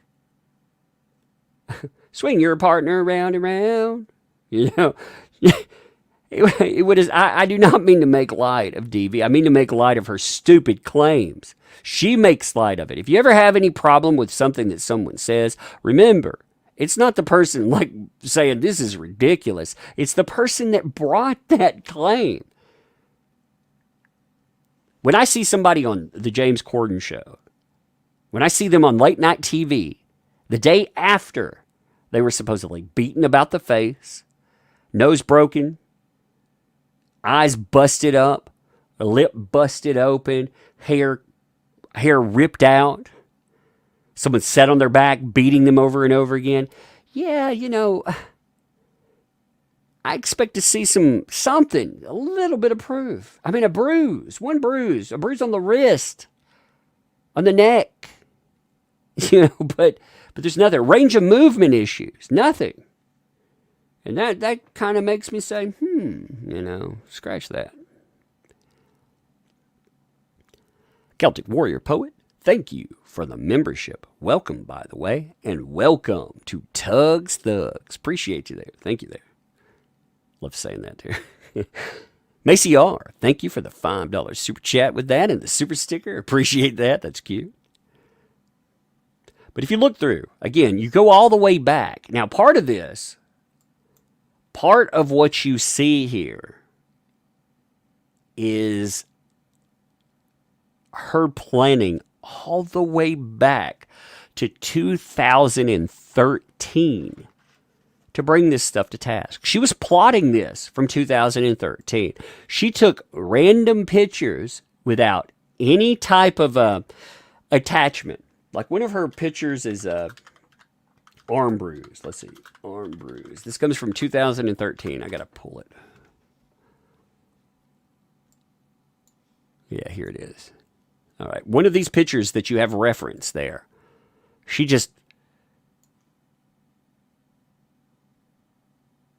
ends up attaching, again, you have to take her word for where this comes from and what it means. And the judge absolutely did. Anything that she alleged, it was gospel. So this picture, give me 1 second. There it is. This arm bruise here. You see this random arm bruise? This picture, all the way back, years into that. If somebody is taking pictures and documenting your downfall from when they got in a relationship with you. Here's the thing you have to ask yourself too. And this has always bothered me about this case. JD gets in a relationship with this woman, and right from go, he's never done this, apparently, according to any other woman out there. He has never done anything like this at all. He's trashed hotel rooms. He's taken up for women, but he has never done anything like this. But months into his relationship, he risks doing all of these horrible things to her, thinking that she wouldn't leverage him and she wouldn't try to ruin him. See, that's what I can't fathom that idea. First of all, abusers show signs. Like they try to play this game like he's a drug addict and his drug addiction, was spinning out of control. Well, the problem with that notion is that he has been a drug addict for decades. He is an out-of-control drug addict. No judgment in that. I've had my own problems with addiction. I've talked about that before. Some bad ones. That's why it bothers me so much to hear this narrative, because drug addiction, substance abuse does not equal domestic abuse. Just because you use drugs doesn't mean suddenly you want to hurt people. Now, there are people that are like that, but you're going to tell me that this guy, he had years of connection with people, years of this, and he never showed any sign in any other relationship until he was with her, and he was doing it right from go. I mean, that, like I said, that doesn't compute to me. And the reason I mention that is because From go, she's adding in statements about him. She also, see, it's right here, 2013. So from go, she's documenting his downfall. She's planning to leverage him. I personally think that I don't know what her plan was. I don't really know if she was either trying to keep him on the hook. It felt like that to a point, but I always run into that text about the knives. I don't know. Either she planned on keeping him forever, being able to leverage him forever. When he walked away, you don't walk away from Amber Heard. Or she planned on killing him and taking hundreds of millions of dollars. I'm not sure which one, but I do know that whatever the play out was, they were planning it all along. It was always planned. She was always planning on doing this stuff. Let me pull up they mentioned the cocaine photograph or the table photograph. Let's see, table photo. This this is a problem for her too. Table photo, I want to show you something that somebody pointed out I'd never seen before, but I noticed it after they pointed out. So table photo, cocaine, Johnny Depp. Takes me a minute to find all. Okay, here he is. All right, so one of the photographs that she produced in the courtroom was a photograph of, well, she produced a few of them. She produced him passed out on the ground. She produced pictures supposedly of his drugs, with cocaine lines on the table. Here it is. Give me 1 minute. I'm downloading it. I don't want to I don't want to pull up the websites or attach. Well, maybe I'll have to. Here we are. All right. So this is the photograph that's mentioned right there. All right. You see this photograph here. Now there's a lot of problems with this. And I hope his team brings this up. First of all, if you look at this setup right here, it's from 2013. She's photographing their cocaine. The cup that's in the picture is one she's been photographed with before. The handbag, too. That handbag is not a very manly handbag, right? This glass, though, if you go in and you adjust the contrast, take this picture, just look it up. Look up photograph, Johnny Depp cocaine. Take this photograph, find a really good quality one of it, turn it black and white, and turn up the contrast on it. You'll notice that there is a person that is sitting here, taking pictures. This is the table they're sitting at. These are their lines. You can tell this is also their tampon applicator that they're snorting cocaine with. The person in the glass, they are not Johnny Depp. That's not Johnny Depp taking the photograph. So why would she be sitting there, messing around with that? Unless she was, I've known plenty of people that used illicit drugs and they take photographs of it. Like, they want to brag about, oh, look at what I'm doing. This guy's a hardcore drug addict. Do you think he needs to take pictures? And there were other pictures in here as well, like him being passed out. Oh, look at him there. That proves you're a monster, by the way.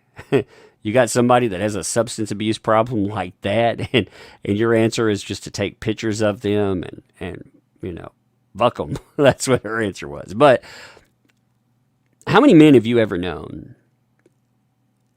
that would use a tampon applicator, that would carry that around to snort cocaine lines? If you're chipping lines, you're usually like this is just a spur of the moment, or you're carrying stuff that you can conceal, right? You've got the card, so that's probably how they're busting lines there. They don't have a razor or something. They're busting them with cards. But they don't have a straw, and they're not using ones. They're using a tampon applicator. How many men would be carrying around a tampon applicator to sniff cocaine with?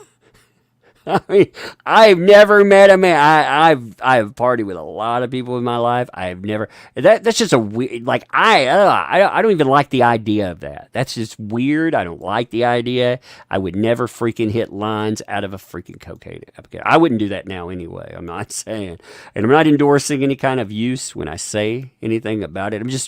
I'm trying to be honest about it there. You know. I don't know. That's they're trying to allege that's all him though. And they're saying, well, that was his stuff. Okay, well if that's his stuff, then why in the world? Why in the world? God, that's a lot of nines. Hey, check this out. I want to show you something real fast. So, comic wise, I just looked at it real quick while I was flipping over. Look at these numbers here. Look at this. Check this out. Check it out. Those nines. 9. Look, next person knocks it over 1,000 backers. My God, that's crazy. And we just keep rolling. Like I said, the beauty of stuff like this. I want to say that I'm not going to spend a lot of time on this. I want you to remember it's there. Check it out. If you like what we do, instead of super chatting and stuff, check out the project. Back it. You get something for it. We make a product and you get to keep it. It's cool like that, you know. You can super chat if you want. I'm not telling you not to support your channel. I appreciate that for sure. But check out our project. If you hate comics, if you're like, I hate comics, I don't want anything to do with them, we have a charity tier too. You donate 2 comics. You pick up your comic, which you're going to donate. We'll match that donate comic, and we'll put them over there. Now again, you know, we have our new artwork, everything else. I mean, again, oh, I love it. So just check out our product. This is our alternative to industry. When I'm talking about Warner Brothers hating Amber Heard in this, they are part of the problem. They hate you as a customer. They hate us in comics. That's why we have comic books. We've created our own thing. And we want you on board because you rule. No, it's because like all of this stuff, the reason that Warner Brothers became involved is because they allowed themselves to be pulled in, to be used. And it's crazy. It's crazy there. Hey, Janet, thanks for the 10 there. Yeah, 999 backers. I noticed that's crazy. It's crazy. Thank you for pointing that out, too. That's just crazy stuff. Yeah, actually, the goal thing, when you see the goal is arbitrary. Like if it says $10,000 on it. I pick a number because at $10,000, I still eat. God, with shipping and everything, I probably eat $15,000 there. But what I'm saying is, if we made $10,000, I'm going to make the comic book. I already pay the people out of my own pocket anyway, you know. So yeah, I mean it's from other carryover. But as it gets bigger, you're right. And we add stuff to it too. Like we started out when you back, you get a free card at 20 grand earned. We added another card, and we've added 3 cards, a postcard. I believe we'll add a sticker. You know, you just get more as we go along. But anyway, I don't want to make that the theme of this. I know a lot of people when they do, they just, you know, ooh, do this, let's look at it the whole time. That's not what I want to do. I want to remind you it's there because again, that's what we do, and I love it. I don't take sponsors. I hate sponsors. I'm not going to rant about that, though. So anyway, you see emails. She even sent emails to herself. You know, oh, Amber, does this not sound like the plot of Gone Girl? Like you tell me, does this sound like the plot of Gone Girl to you? Because it sounds like the plot of Gone Girl to me. I mean, it's crazy, right? Like if you're sitting around writing messages to yourself, pretending that somebody is, you know, ruining your life and destroying you, we're your sponsors. Exactly. That's exactly it. Yeah, actually, just throwing the people who take sponsors, like the mainstream media. I don't mind other people that take, like Nick Rekieta takes sponsors. He feels he can always stay above things, and I believe that. Myself, I never want to be put in the position where somebody offers me thousands of dollars.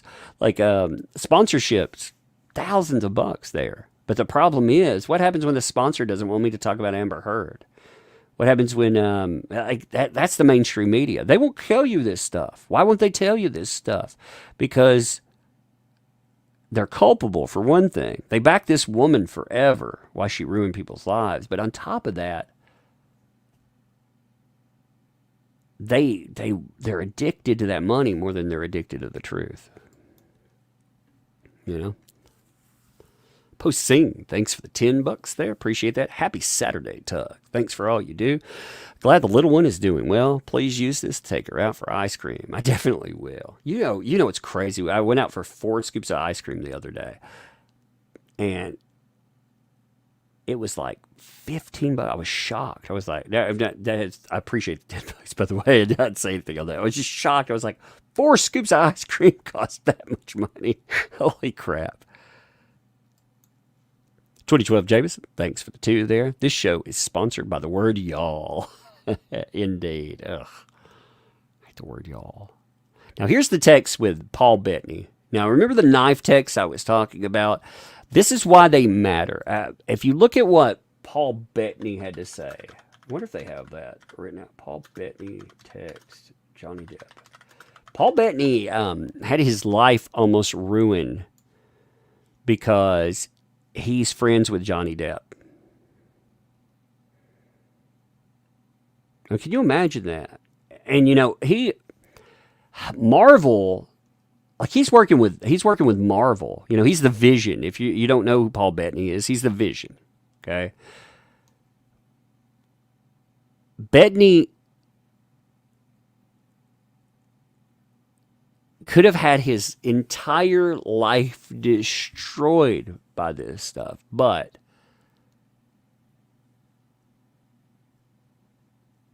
he could have been given an out by saying, I throw Johnny Depp under the bus.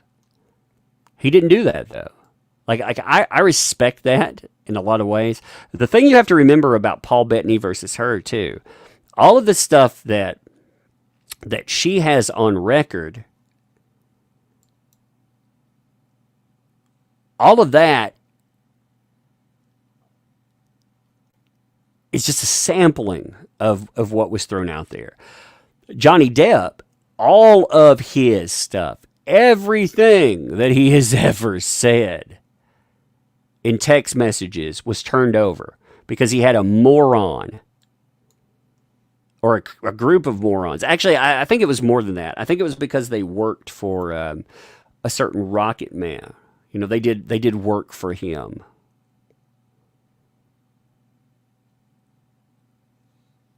I think they turned over 10 years of text, though. But his text it said, I'm not sure we should burn Amber.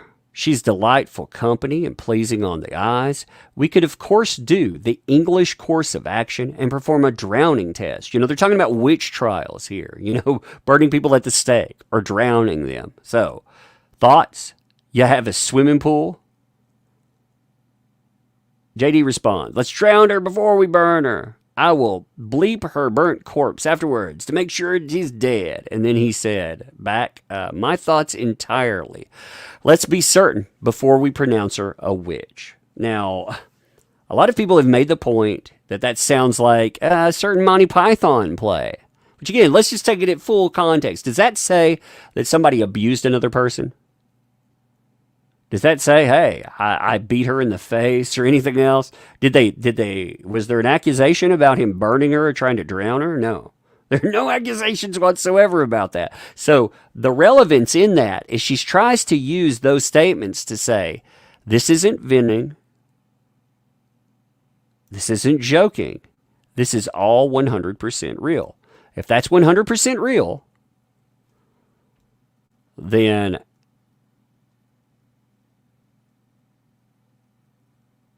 her knife tweets are real too, right?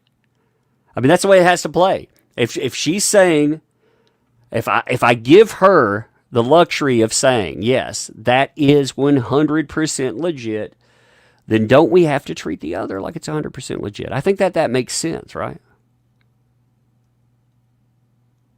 Hey, Claire, thanks for the additional 2. Happy 1,000 backers. Awesome there. Hey, gamer Thanks for the purchase of the 3 books too. 1,004 back. Good Lord, man, I love you folks. I do. I actually, like I said, this is also my 150,000 subscriber celebration while I'm going over this stuff too. And I really, I would never like the stuff with YouTube has taken like what we do. We get to create things, but on top of that, like this has been life changing for us. I do love my chat. I've never understood like Hollywood. I don't understand them. Like when I look at Ezra Miller and Ezra Miller hating fans, I don't understand that. If you like what we do, I'm happy to be here. I'm happy that you take part in that. I've never understood these people that act like that is some kind of burden. Oh, people like Ezra Miller choked a freaking fan.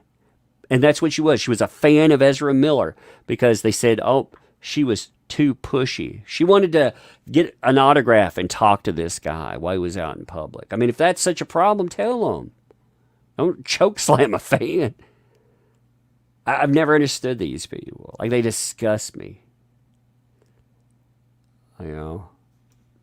Like I think it's because they got it for free.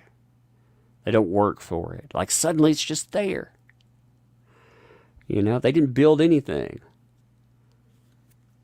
And they have no accountability either. I did tell you I was going to do when I get paid. You did. I appreciate that too.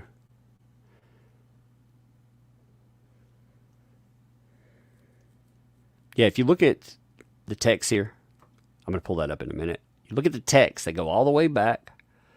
You'll notice Pistol and Boo, they're going to be weaponized in all of this. You know why the dogs are weaponized? I've said this before, but you realize why the dogs are weaponized in this case? Because JD and that certain Aquaman starlet don't have any kids.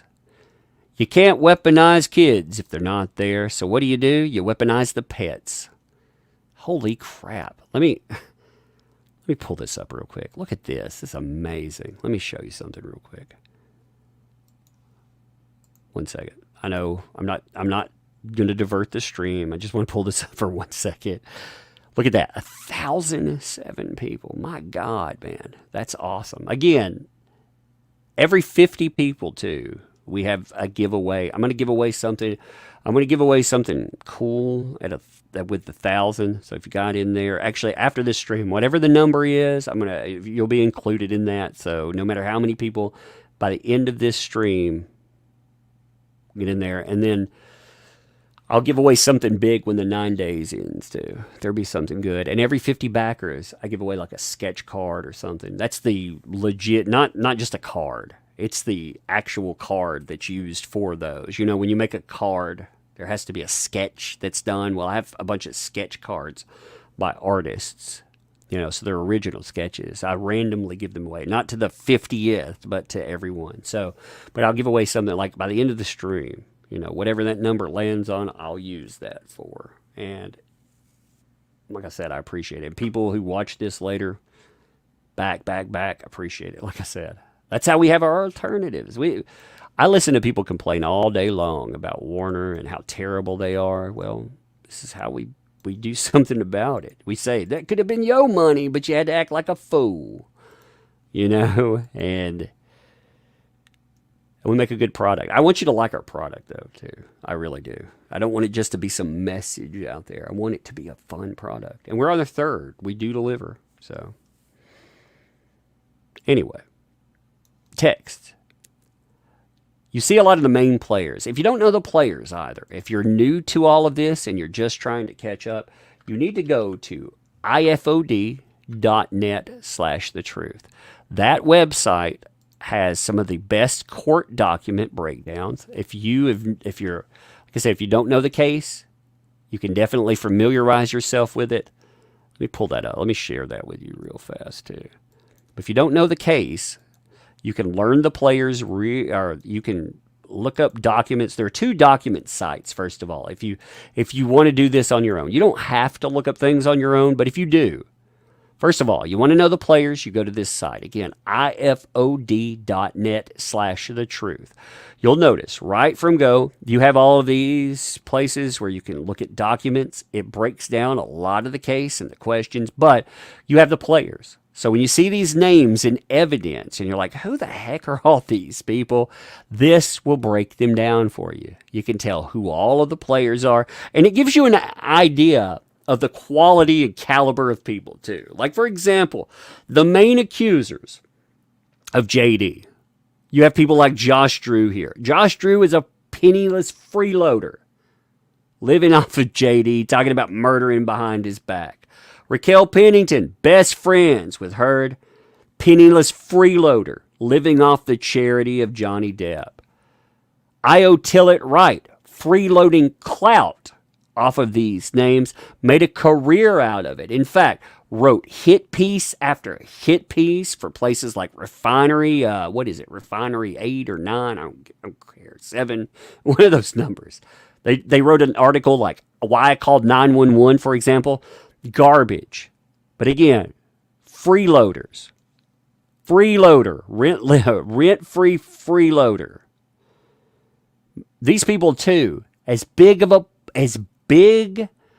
a role as they play in this, you'll notice, along with their names, never saw abuse, never saw abuse, never saw abuse. There's only one person that claims that they saw anything, and that person is Amber Heard's sister, the same person that ended up fleeing the home and living with a woman that runs a charity that she worked with, that gave her a room, even though the sister said, I had to sleep on the floor.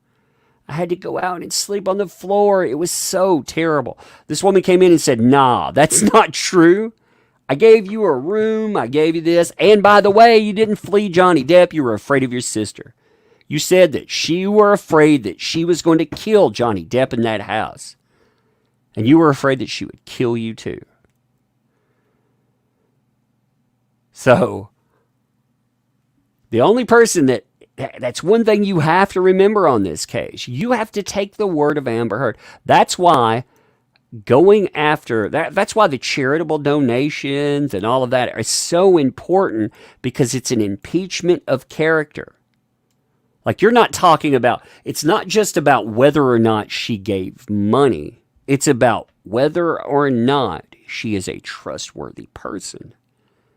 You know it's not true. Again, this, God, oh look, a journal entry. We've never seen it. Dear Diary, I watched this movie called Gone Girl. It is. It's the plot of freaking Gone Girl, I'm telling you. Except at the end of it, there is no getting together. She tried that, though. If you think about the plot of Gone Girl, that's exactly what it was. She faked abuse, and then she decided for reconciliation. Well, if you look through the text from Amber Heard, she wanted reconciliation. That's not in her evidence, of course, but she said that from go. She said, you can decide to do or not do what you want. And if you listen to the conversation that was taped, she wanted reconciliation.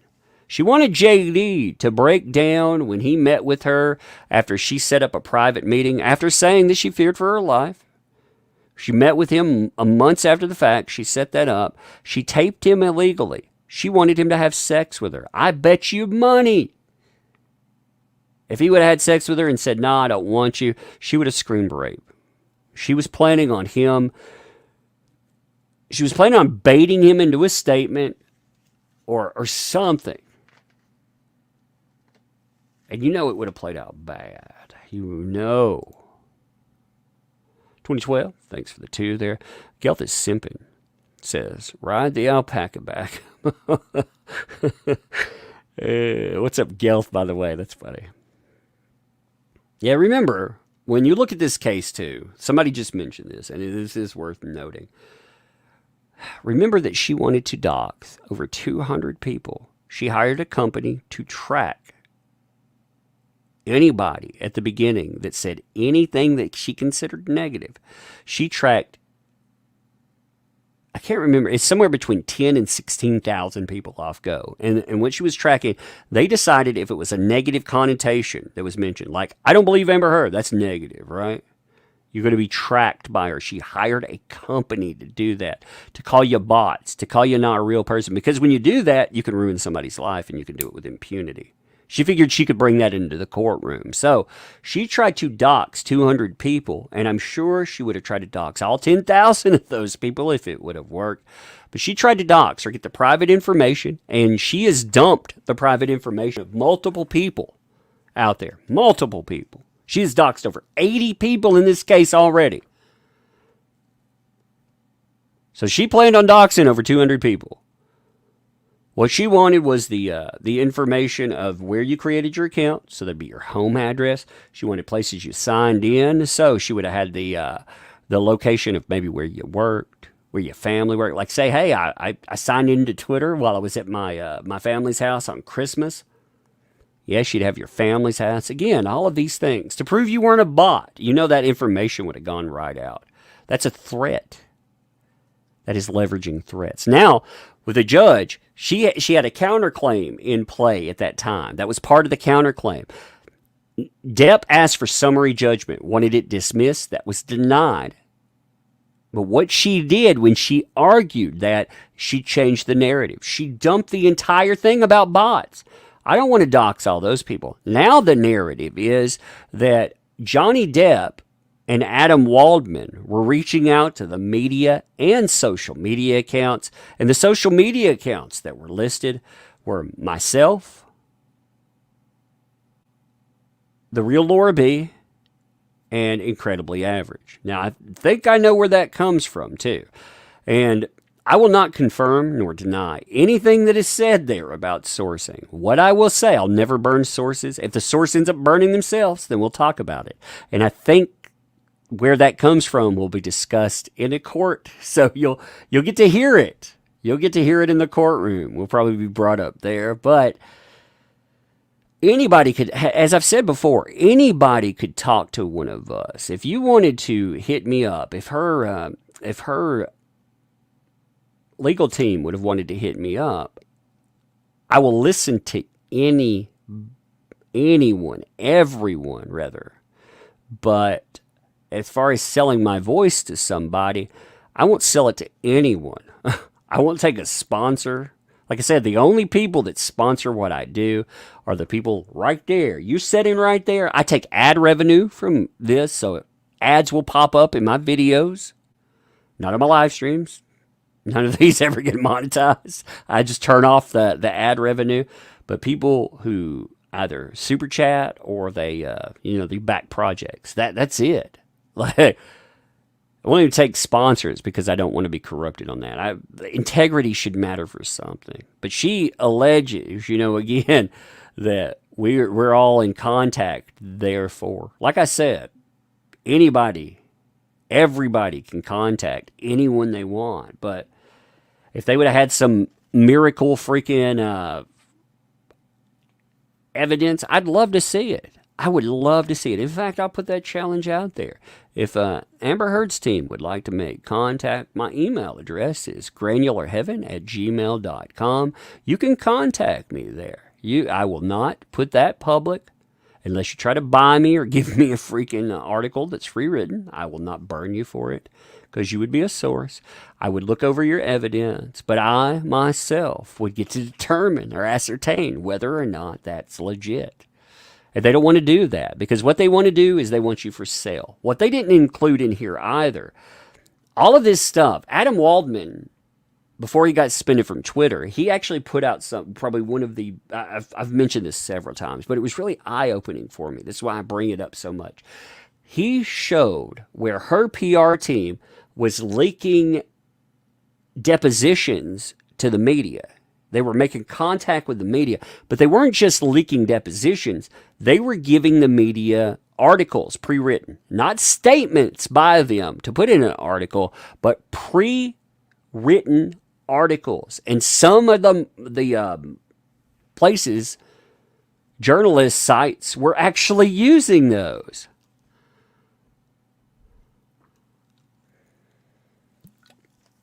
Daydream, thanks for the 5 there. Tug, do you think the pet's still alive? Yes. Oh, you know why I say that? From the type of people herds are? I bet not. You know why I say that? I say they'll probably be dead after the case. I hate to say that. I missed a super chat from you, King Lake. I'll check in a minute, okay, babe? Sorry about that. Sorry, bud. But, yeah, I check the, hang on, let me check it.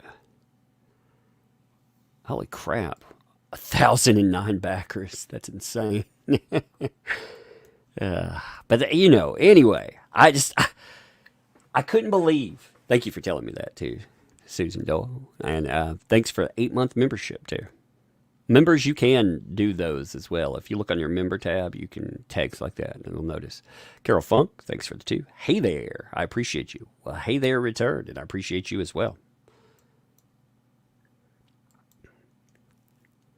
So if you look, though, they try to weaponize Kate James, the same person that says you stole my rape story. I'm sure that they don't include that.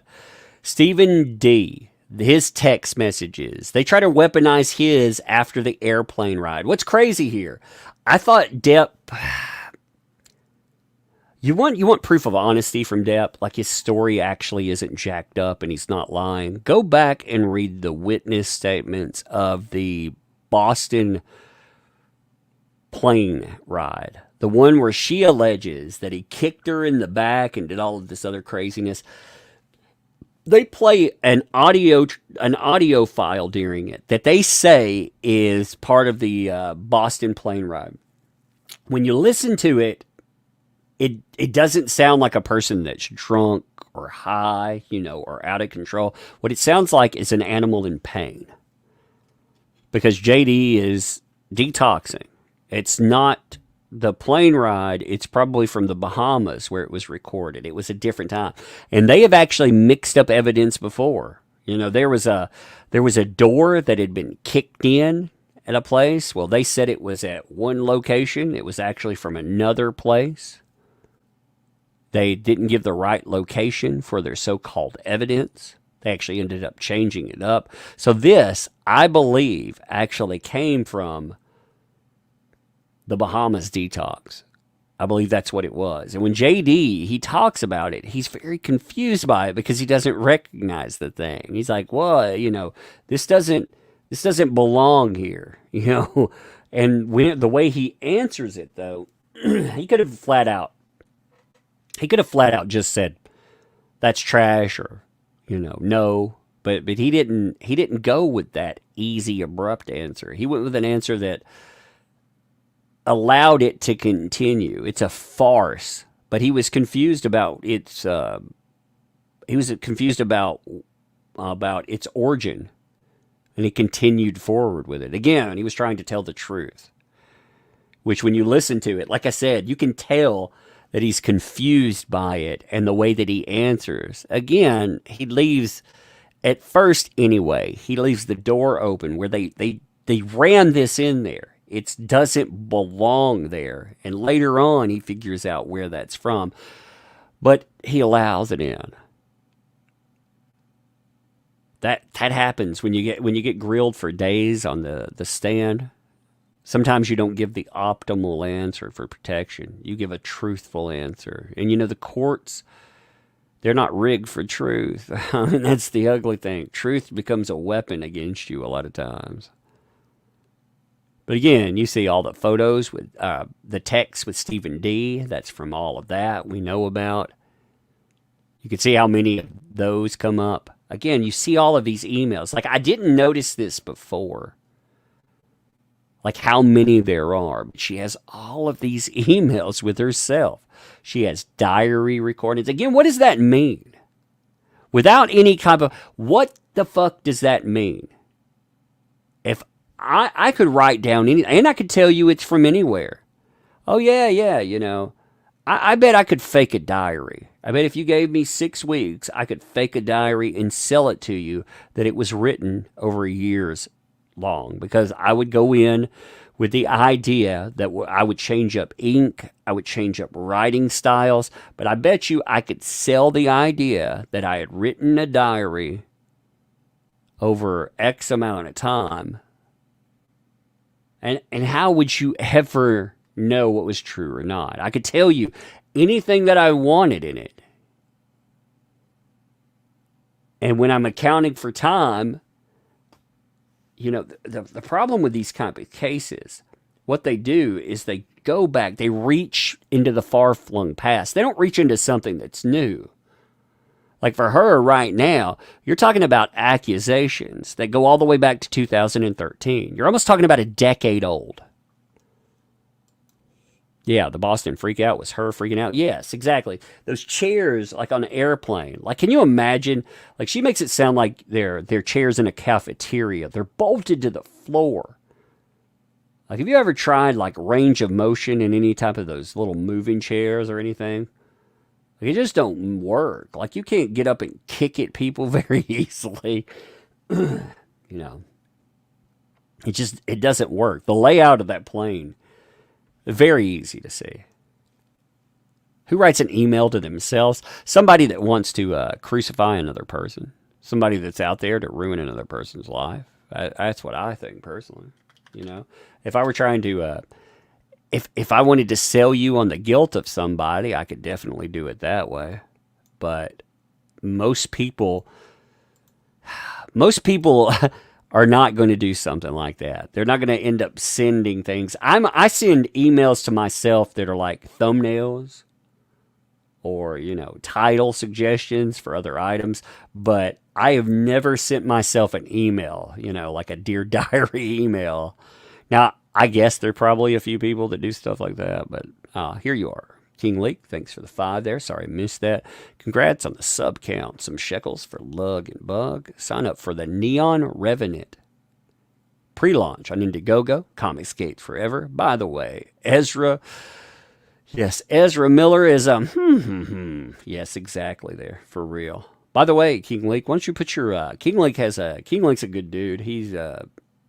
He recorded everything that went on with Anime Matsuri in 2019. He's been around a long time, does good stuff there. He's got a comic book coming up. He has a pre-sign up. He'll put the link in the chat there. Why don't you check that out for sure? I like King Lake, like I said. Good dude. He did a lot. Like there are people, I like all of you. I remember some of you very well from what you've done. And he was at Anime Matsuri and salvaged that while we were there. We wouldn't have recordings and everything else of that if he wasn't there. But Dr. Kipper's notes, like, these seem so ugly too. One of the things that she wanted to do was to pull his doctor notes going all the way up to now. She didn't want them going all the way up until they split up. She wanted any type of doctor treatment notes all the way up till now.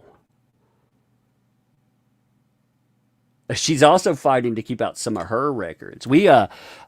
As Laura B was posting, you can tell like there's a diagnostic battery that she had to go through. She actually, I can tell you from looking at it, they were trying to look at the credibility or the lack thereof that she had, and they put her through the freaking ringer on it. And I think that's actually quite funny, to be honest, because she tried to weaponize this case. Let me see if I can find those really fast. She tried to weaponize this case.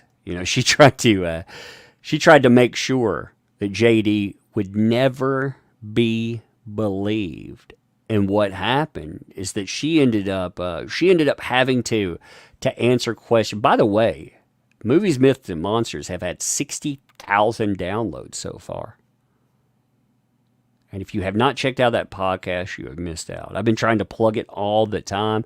I like Laura B. I like Jax. They're good people. But even if they weren't good people, which they are very good people, but even if they weren't, they run a damn tight ship on that, But she wanted to keep out. Okay, here's other things that she wants to keep out, too.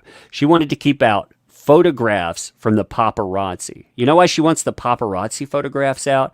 Because they show her without bruises on specific dates. So she is objecting to photographs from the paparazzi that here, let me show you a couple of those that she's actually objecting to. Laura B, I saw the post on that while I was looking at her timeline, and I forgot about this part. So on the James Corden show dates, the paparazzi actually caught pictures of her walking when she supposedly had these giant bruises all over her, right? So let me pull those up real fast. Give me a minute. Try not to have dead spells there. All right, you see these photographs right here? These are the paparazzi. You have her. Again, no marks. This is her, by the way. If you haven't looked this up, if you haven't seen it, look up Amber Heard, James Corden for the James Corden show. You'll find her after. She's supposed to have 2 black eyes, a broken nose, busted lips. She supposedly had a guy standing on her back, beating on her, bam, bam, bam, bam, bam, grabbing her by the wrists. She has no range of motion injuries or anything like that. But you can see, these are her pictures from that. And those are just some still shots of that whole thing. But also, she has paparazzi photographs from then. And she doesn't want those paparazzi photographs being used in the court because she knows that those things look terrible. All of that looks bad because she had a photograph come up that was early on in one of the incidents. I believe it was incident 2. She had taken photographs with God, I can't remember, a rock star. I can't remember. It wasn't Keith Richards. It was the other guy. And in it, she supposedly at that time had a busted lip. And she was asked on the stand, "Do you have a busted lip in this picture?" And she said, "Yes. Yes, I do." Her sister was asked the same thing. And they said, "Yes. Yes, she does." Like she truly had injuries. It was so bizarre to see play out because, when confronted with, they could get away with that stuff if somebody's for sale, like a judge is for sale, but they can't get away with it when you look at those photographs with a jury. I don't think a jury is going to be quite so easy to manipulate. Here, let's bring up the slides again. I've been covering this freaking case forever. I will never cover a case like I have covered this case ever again, probably. Oh, man. Rock and Ruin. Thanks for the $133 super chat. Thank you for that. Appreciate it. Drum roll. The winner. So he's giving away a Monster Bundle giveaway here. So the winner of the Monster Bundle giveaway that was going to happen Friday, but it happened today. Thank you for that, too. Is Lido Enchanted. Boom. Props to Lido Enchanted. Everybody give him a hand there. Give him a 1 in the chat there. Reach out, homie. Love you all. So make sure, Lido Enchanted, make sure to get in touch with our boy here, Rocket Ruin. Appreciate that. I love giveaways, too. I think they're cool. So, yeah, people, they, like when you're here, you actually participate. They like giving away stuff to you, folks. They help out. They help everybody out. So that's awesome there. Thank you for that, too. Okay, so, but thank you. For real, Rock and Roll. Appreciate you, buddy. God, it's been a crazy day. We're looking through this. Remember, we're only looking at 16 pages. I mean, look. Oh, I recorded Amber Heard and Savannah. R.E. playing Freak Out. Oh, man. I had the person that I lied about to the Samantha McMillan stuff is so crazy. She had a helper working with her, right? This helper, she denies that person was working with her at the time. She paid them, gave them, she had to deny it because there was a problem with Homeland Security. She said, nope, I'm going to write him a note. I'm going to lie about it. Well, Kate James, her former assistant turned over a check that she had written for her when she was working with her. So that person that, again, I thought payroll was such a bad thing, but no. Now you can see doctor's notes, though. Hey, Shannon Lee, thanks for the 20 there. Appreciate that. You are amazing. No, you, Shannon, you are amazing. Thank you. I appreciate that for sure.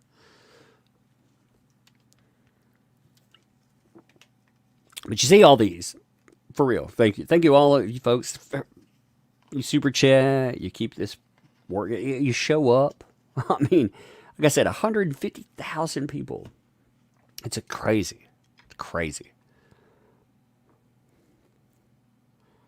I'm wondering, here's something that I've been thinking about with this case. The judge is allowing her to countersue, right? You know, there's going to be another trial. There absolutely will be another trial. You know, this vindictive, she's not paying for this stuff. So you know, no matter what happens, she is going to try to take him to court. If she loses, she's still going to try to take him to court and get her vindication. If she wins, she's still going to try to take him to court and bury him. So there's going to be another lawsuit. There will be another one. And what's in her, she pulls up the LAPD Domestic Violence Revised Supplemental Report Form. Now, when I saw that, I thought, at first when I saw this, I thought, 2014, did you fill out something? No, this is when they changed their report form, I'm sure. So it's just a report form from that time period. But it's not. Or that. Now, when you look at all these doctor notes, the doctor notes, she likes to pick and choose doctor notes. And she'll make a claim to a doctor saying, you know, I want to be checked for a concussion at such and such time, right? When she's putting together her narrative. The thing is, though, on the other side of that, none of the doctor's notes actually matched up with any of her claims. I could call a doctor right now, and, you know, they have a doctor on file. I could text a doctor's office right now, though, and say, I want to be checked out, you know, because my wife ripped off 3 of my fingers. That doesn't make it true. In fact, you know, for missing 3 fingers, I'm doing pretty good today. I'm still using the mouse, you know. I'm kicking along pretty well. But I mean, you can claim anything that you want. These people, they claim some of the craziest stuff ever. We're up to 1,011 backers, by the way. Thank you, like I said, for all of your backing, for everything you do. This stuff is every single day. I put this out there. I try to get people to see it, and you folks are seeing it. You're backing. Like I said, thank you. I appreciate that. It's crazy. It is crazy. But if you look at the text, like, again, I'm trying not to linger too much here because I do want to get through. You can see the finger severing. Like, look, they're going to put in their photographs of the finger, and they're going to try to spin it a certain way. They put in the articles with the Hollywood Reporter, and that's going to talk about how his finger was supposedly severed. The one thing that you have to ask yourself in this, you have a supposed ordeal. She says that all of this stuff happened because he goes crazy, basically. He ends up chopping his own finger off. He puts a cigarette out on his own face. She admits there's a cigarette that was put out on his face. She admits that in the court filings from the Sun. But she says he did it to himself. So he supposedly chops off his own finger. He supposedly puts a damn cigarette out on his face. Now, there was a moment, people like to bring this up, too. There was a time when he asked her to stab him, to kill him. The knife incident. You know, take this knife and kill me with it. If he's such a self-destructive freak when he's in this, why didn't he stab himself? That's what I always wonder, you know. If he's able to chop off his own finger, he chop his own finger off and put I mean, what? I don't know how to use a cigarette. I'm gonna put it on my what? I have dealt with people that have suffered from drug-induced psychosis. Like the way The way she's describing this, I mean, I've used hallucinogenics and everything else too, but I've worked with people that have had psychotic breaks because of this. She would be describing somebody that is having a temporary bout of drug-induced psychosis because, he comes out of it and he can function. She's going to tell me that somehow in that state that he chopped off his finger because he threw a fit. He intentionally, see, the finger thing she spins as unintentional. It was a byproduct. But then she goes into intentional. He inflicts intentional harm on himself. Like he doesn't, like the only person that's involved in this relationship that shows any sign of self-harm is her. If you look at her evidence of cuts and stuff, her Amber Heard arm cuts,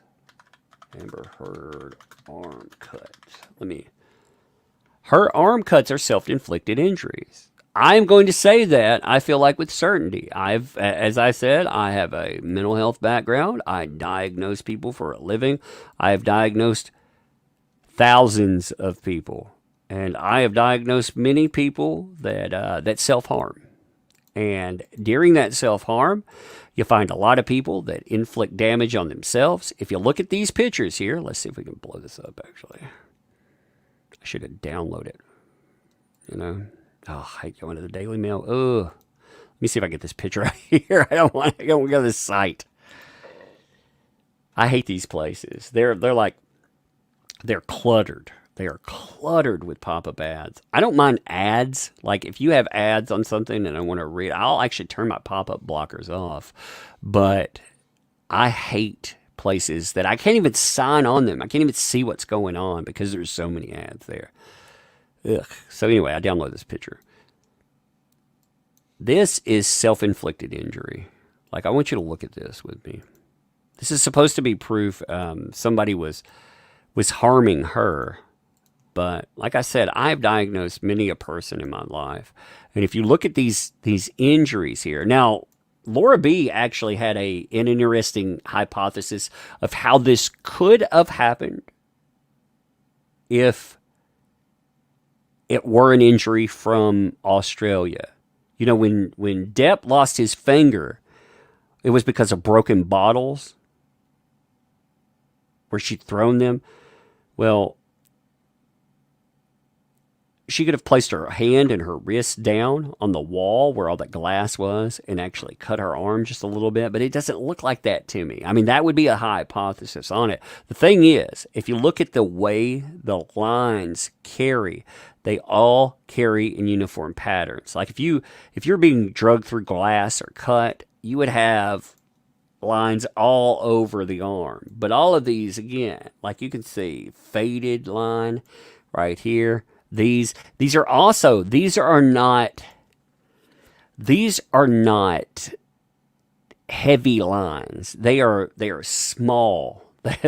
When you go in and you self-harm, when you start to cut yourself, you mean to kill yourself or you have cry for help lines. That's what I call, the cry for help. It's still important. If you came in for treatment for it, you would still be, both of them are equally important because you could end up harming and hurting yourself.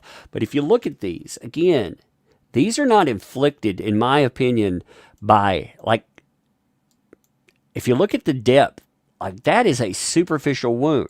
Just like any of the wounds that we've seen, any of the marks that we've seen. Again, if somebody were beating you, if they were doing the amount of things that she claims, she would have permanent injury. It wouldn't just be like a few marks here and there. Hey, what's up, Drunk? Thanks for the 10 there. Just sending support. Much love. Appreciate you, Drunk 3PO. Check out Drunk 3PO, by the way. Check out all those guys. You know what? I'm going to give those guys some love here because those Geeks and Gamers guys, man, they've stuck up for me anytime I've ever had a problem, anytime I wanted to go out and do something. All those dudes. They've done Ryan Kennel, RK Outpost, Drunk 3PO there, Jeremy Geeks and Gamers. I mean, Nerdrotic, like... Eric July. I don't want to leave anybody out. There's a bunch of those guys over there, but they're good dudes. I want to give, props to the Comicsgate folks like EVS. He has broken his back helping with this comic book, and I appreciate the hell out of that. John Malin, Cecil Says, God, I hate doing that because there's so many people that I need to add in there. But all the Flashcast people, we have Flashcast tonight, by the way. Make sure you catch that on Yellow Flash 2's channel. Yellow Flash, always props to that guy too. But all the guys on there, Ricada Law, freaking Camelot, of course, that Star Wars girl as well. I mean, again, I'm leaving people out, and I hate that. But everybody, you should know who I appreciate everyone that has had my back in this stuff, and everyone that has been in my corner. So I'll give some love back to that. Drunk 3PO, though, I appreciate that guy. Nice guy. Fun guy. 2012 Jameson, thanks for the 2. AH is option 3. Screaming is to fake evidence. Yeah, that's what I think it is. Fake evidence. I think it's faking evidence. I think it's self-harm. I'm not saying that. I think that she would be the type of person, though. If you listen to her mental health diagnoses, she was diagnosed with personality disorder. Right now, personality disorder. Now there are people out there. Now I do not. I'm being very careful in the way that I say this. People that truly want to change and truly want help. This does not apply to you, okay? But people you've got to categorize somebody like an Amber Heard. You've got to put them in a category some way. And she self-harms because she wants Depp's attention, in my opinion. I don't think it would have been just, I think she would have probably done this as a go-to, not just a evidence thing. I think she would be like, oh, I hurt myself because of you. Because she said she freaks out when she's alone. She's not with him. She has angry outbursts. She went through this litany of problems. And I think this would be part of it. Again, like I said, I'm very careful in the way. I don't want to paint any diagnosis in a specific way, because some people are just diagnosed because you if you want to get paid as a clinician, the diagnostic manual is there so you get paid. That's what it's for. It's not to identify you. I hate people who use a diagnosis as their identity, because the only thing that diagnosis means is that I can put you in a little box, I can describe your behavior to someone else, but I could get paid. Because those diagnostic manuals weren't made by clinicians. They were made by insurance companies. And I know that. I know that for a fact. I've dealt with them for years. So, that's not your identity. It's just a way to describe certain behaviors. You are you. You're an individual. But her behavior, when it's related through that diagnosis, I definitely feel like I know who that is. So you see her photographs going into the 2015s. So look at all these photos she adds.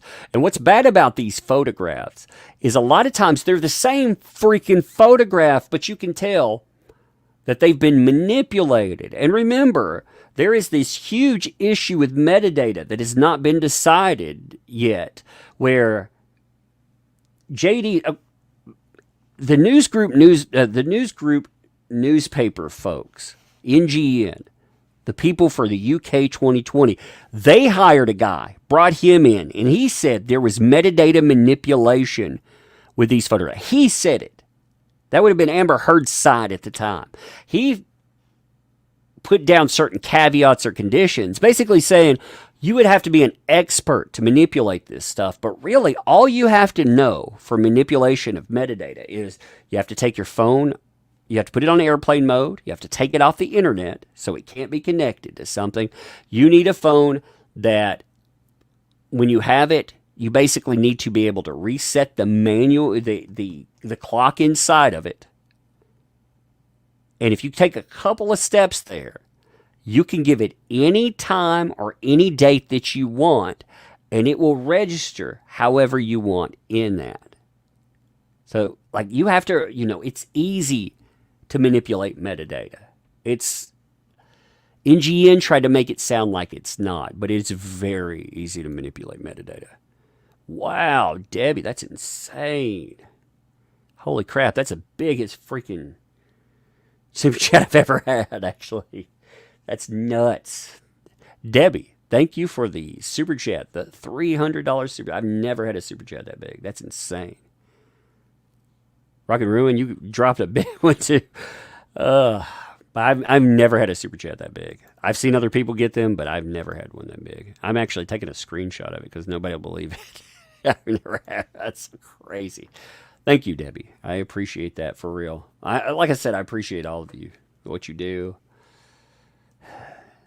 This thing was when I started YouTube. I just wanted to talk about like consumer ethics, and when I started talking about due process, I'd picked up 12,000 subscribers talking about comics and other things, and when I started talking about due process, the Vic Mignogna case, and in this case, I don't know. It was after I had, right in the middle of the Vic Mignogna case, I ended up getting doxxed. My information came out, and I've been able to talk about this. I feel as an expert, in the mental health side. Again, I've diagnosed thousands of people in my life. I've worked with victims.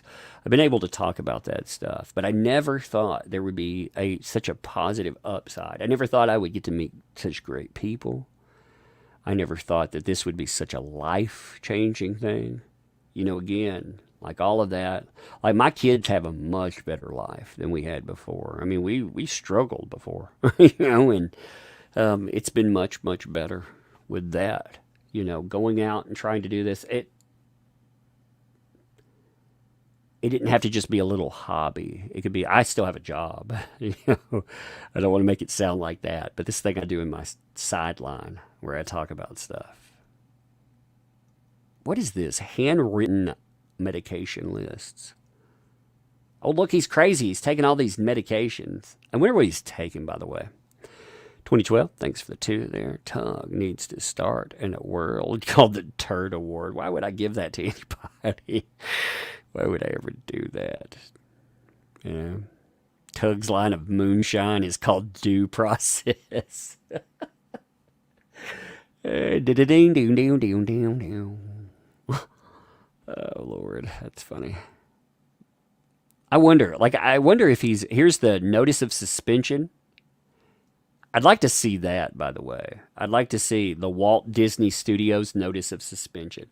Like Depp said, nobody from the place would actually reach out to him. And again, if they truly believe that he was a wife beater, if they truly believe that he was such a monster, why did they let him go to cancer wards and talk to dying kids dressed up like Captain Jack Sparrow? I mean, if he's such a monster, why would you let him do that? You wouldn't. Why would you make action figures and keep him on rides? You wouldn't. Why would you just put out a new video game with his likeness and stuff? You wouldn't. But they know. They just figured out a way to take him to monetize continually while getting rid of the guy. People should punish them again. That's why we need alternatives. We need other company. If you're the way I feel, again, your money is your money. I can never tell you what to do, but I rant about this stuff all the time. If you support companies that denigrate you as a consumer, they treat you like garbage, they insult you, they do terrible things like this, they'll never change. I saw somebody that was a big Depp supporter, and I'm not going to name who they are because I like them, but I saw them post about Fantastic Beasts 3, and they said, I thought all of these things about boycotting until I saw Mads Mikkelsen, and I realized how many people are out there and part of this, and I thought that was wrong. And I thought, man, so what you're saying to a company like Warner Brothers is all that noise that you made, it doesn't have any teeth. You don't have any claws. And you got to have claws. And again, I don't want you to walk away from movies or comics. I want you to walk towards something, but I don't want you walking toward them. 2012, thanks for that 2 there. Monica, we're infamous, heard. Take your pick, so many. That's true. And Mishka, thanks for the $2.99 PLN. No statement attached to that, but plenty of statement. Thank you for that. I appreciate you. Also, Tammy Fuller, thank you. Welcome, and thank you for the membership, and welcome to Tugs Thugs. Gotta love saying that. God, this is the longest document ever.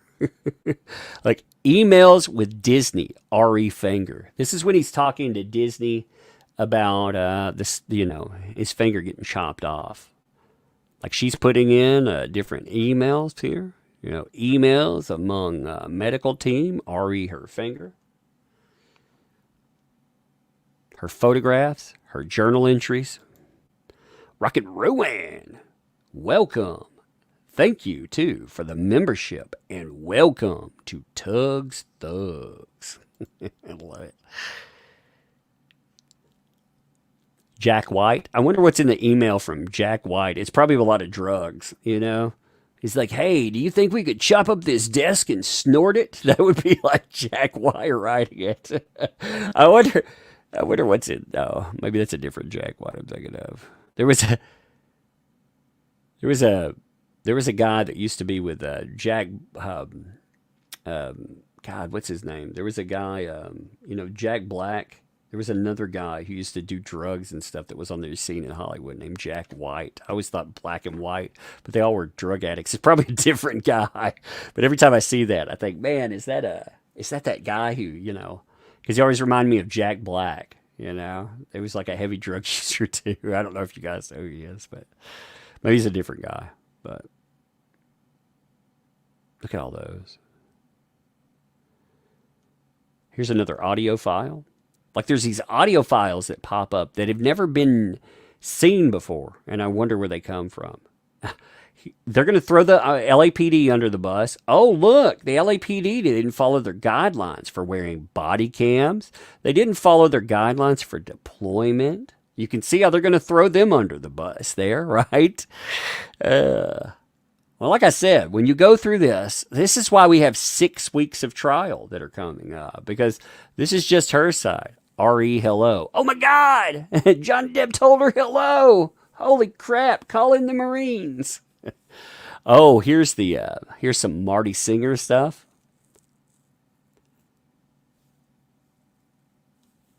Cast insurance. Oh yeah, this is for more medical.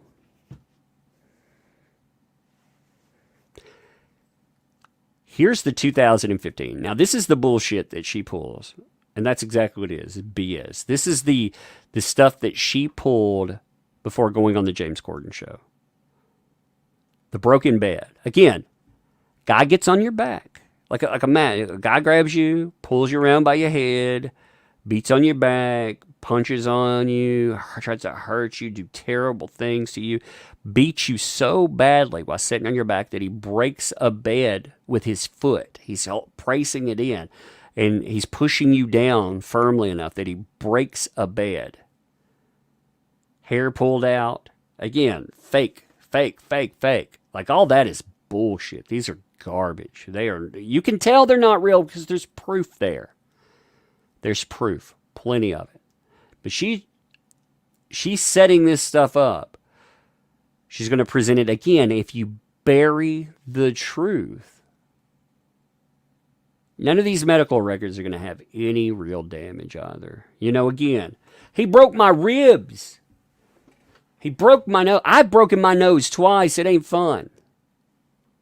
It ain't fun at all. And it swells your face up. I have been in fights where I've broken my fingers on, somebody's head before. That's not fun. I've been punched in the face many a time, fighting. Like I said, I know exactly what that feels like. I've broken my arm, broken my leg, fractured my wrist. I've been through that stuff. A lot of us have. And I tell you, after it happens, you don't have range of motion. There is no range of motion. Like I said, all of these texts. You imagine audio file RE cigarette. Transcripts of audio file RE cigarette. That'll be interesting. She's going to try to blame the cigarette thing. 2009. Red Kimmel. Is that how that pronounced, or is it a different way? I'm wondering if there's a way it comes all together. Thanks you for the $5 super chat and the super sticker. I like all the super stickers. I think they're cute. Phantasmagorical, what's up? Thanks for the 2 there. We're not bots, we're tots. The thugs of Tug tots. That's funny.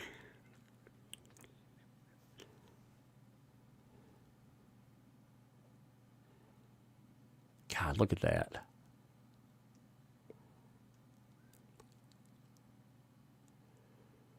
I'll probably, like I said, I got another live stream in about 45 minutes, so I'm going to play around, like looking through this for a little bit longer. Like I said, I want to give people the chance to really look at this stuff with somebody. Again, one of the problems that I suffer when I look through items like this is it's boring to look through 85 pages of exhibits, and I miss things because I don't know about your mind, but I'm like, oh.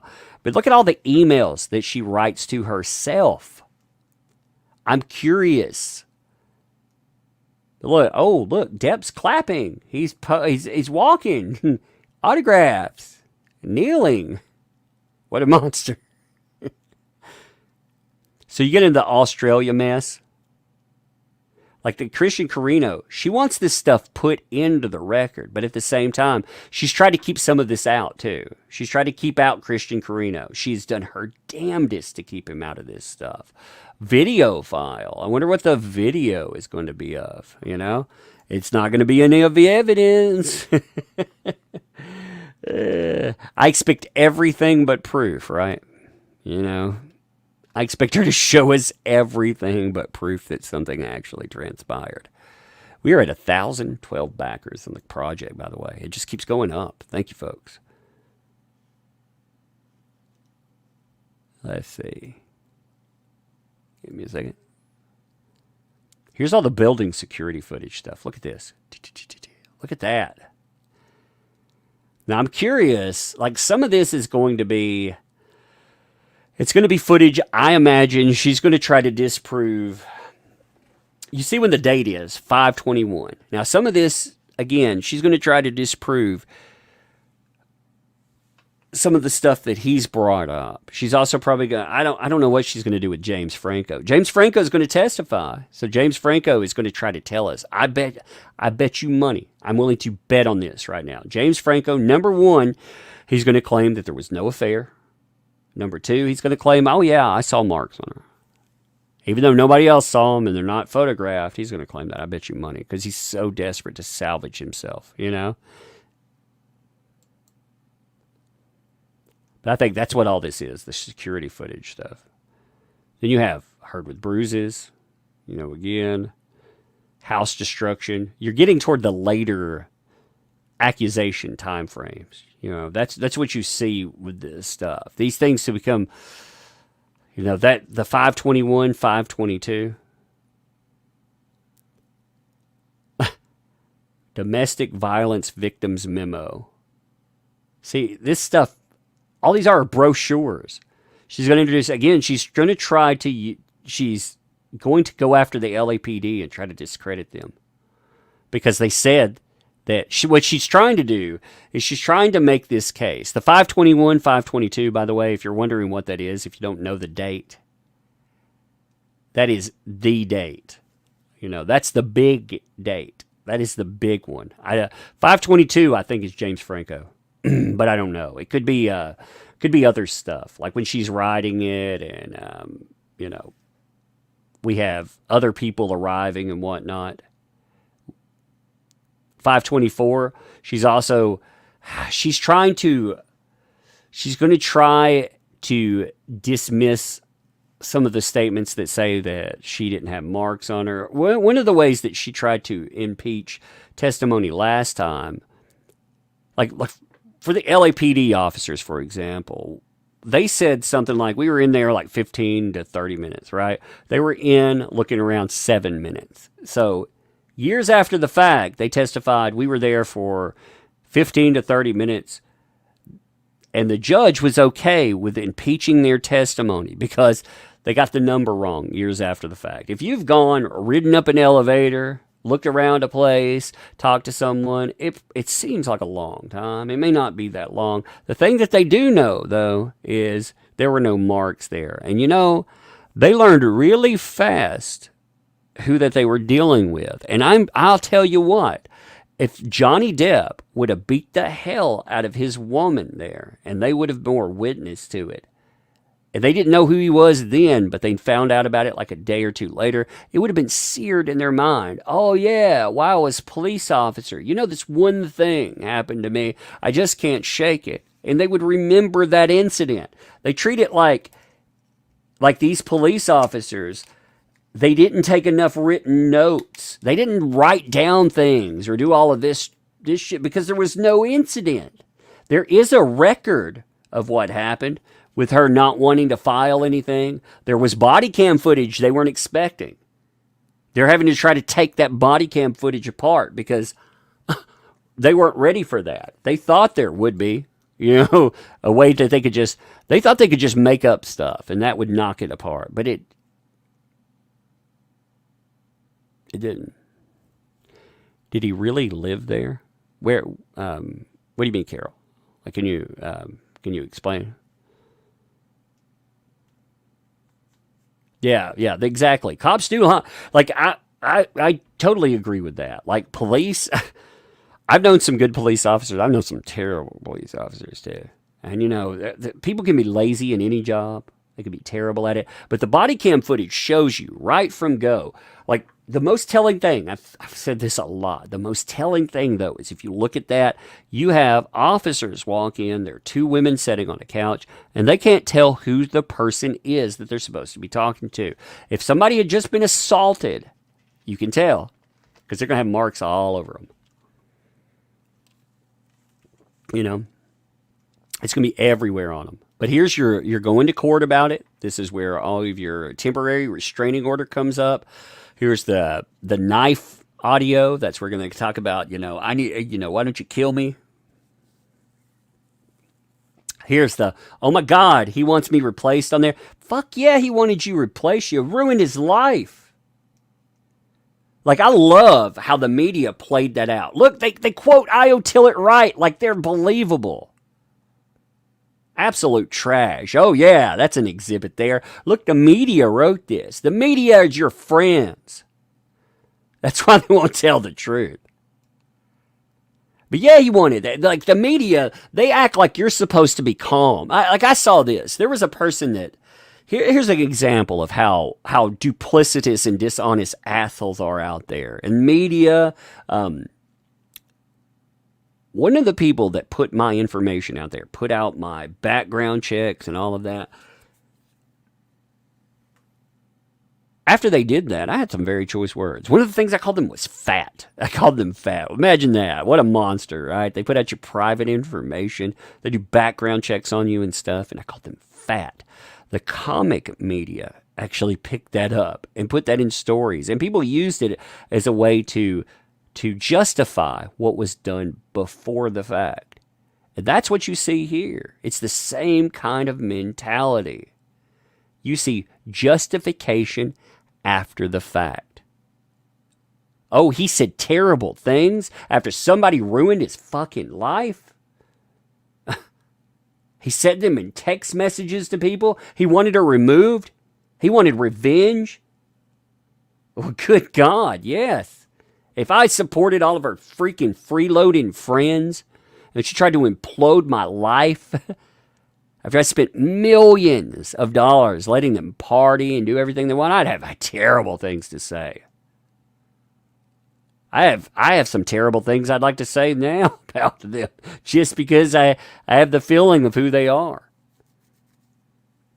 So, they cover articles about the restraining order, though. They add those in. Again, they mean nothing. So much of this means nothing.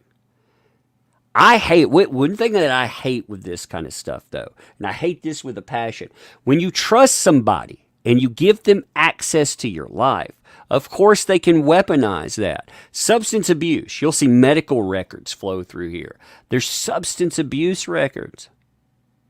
They're being used. again, to ruin somebody's life. You fight your demons, and those demons are used in yet another way, which drives you to substance abuse.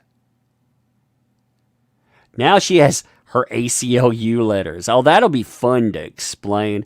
I can't wait to hear from the ACLU. I can't wait to hear the spin for that. Eric George, I can't wait to see the spin for this.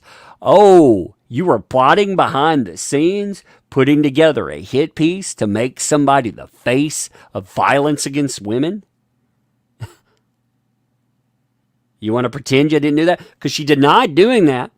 She denied that flat out. Like I would love for there to be some kind of ramification for that, because one of the ways she tried to get this case dismissed was to deny that ever happened. And we know that happened. It's right there in the files, but we've read the letters. Maybe there's more letters that we haven't seen, but we've read plenty of letters.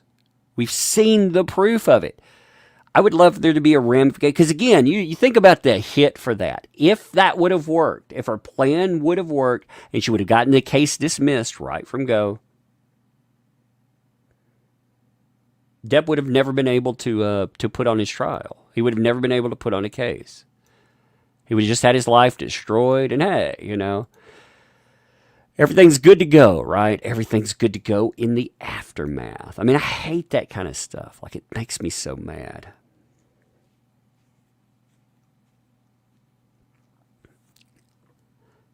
We're on like 46 pages here. Would you want to continue this stuff like tomorrow or something where I don't want to just roll through it and dismiss it. And there's other court documents too. This isn't everything. I haven't even been able to catch up yet. There were like, God, there's all the rebuttals. There's all the evidence that they want thrown out. I mean, they have all of this stuff here. And like I said, I don't feel like we can cover everything yet. And I want to go through everything. I want to make sure that we hit it all.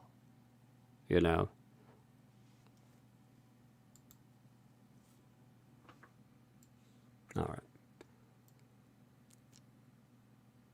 I think that would work. Have to go to dinner. Well, go eat. Go do your thing. I'm going to be on Flashcast tonight, too. I got Flashcast and a few. I'm going to hang for about 10 minutes. Anybody got any question? Let me pull up the comic, too, while we're sitting here. Anybody got any questions about what we looked at? Or any comments? Because we got a few minutes. I want to sit here, and I want to see what you folks think. And then I have, like I said, I got Flashcast tonight. I like Flashcast, too. Let's see where we're at.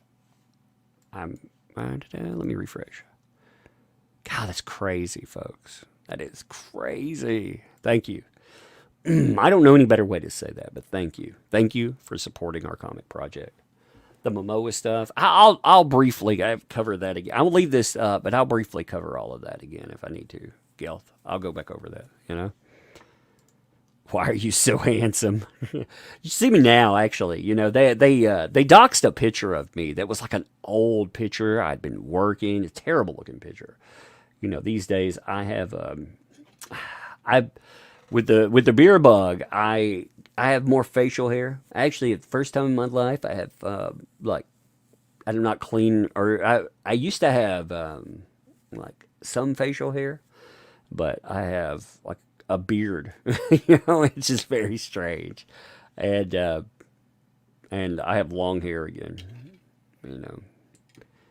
I like it better that way, but I used to meet with clients like every single day, and I don't do as much client work anymore. Now I do something that, instead of working one-on-one as much, I've talked about this with diagnostics.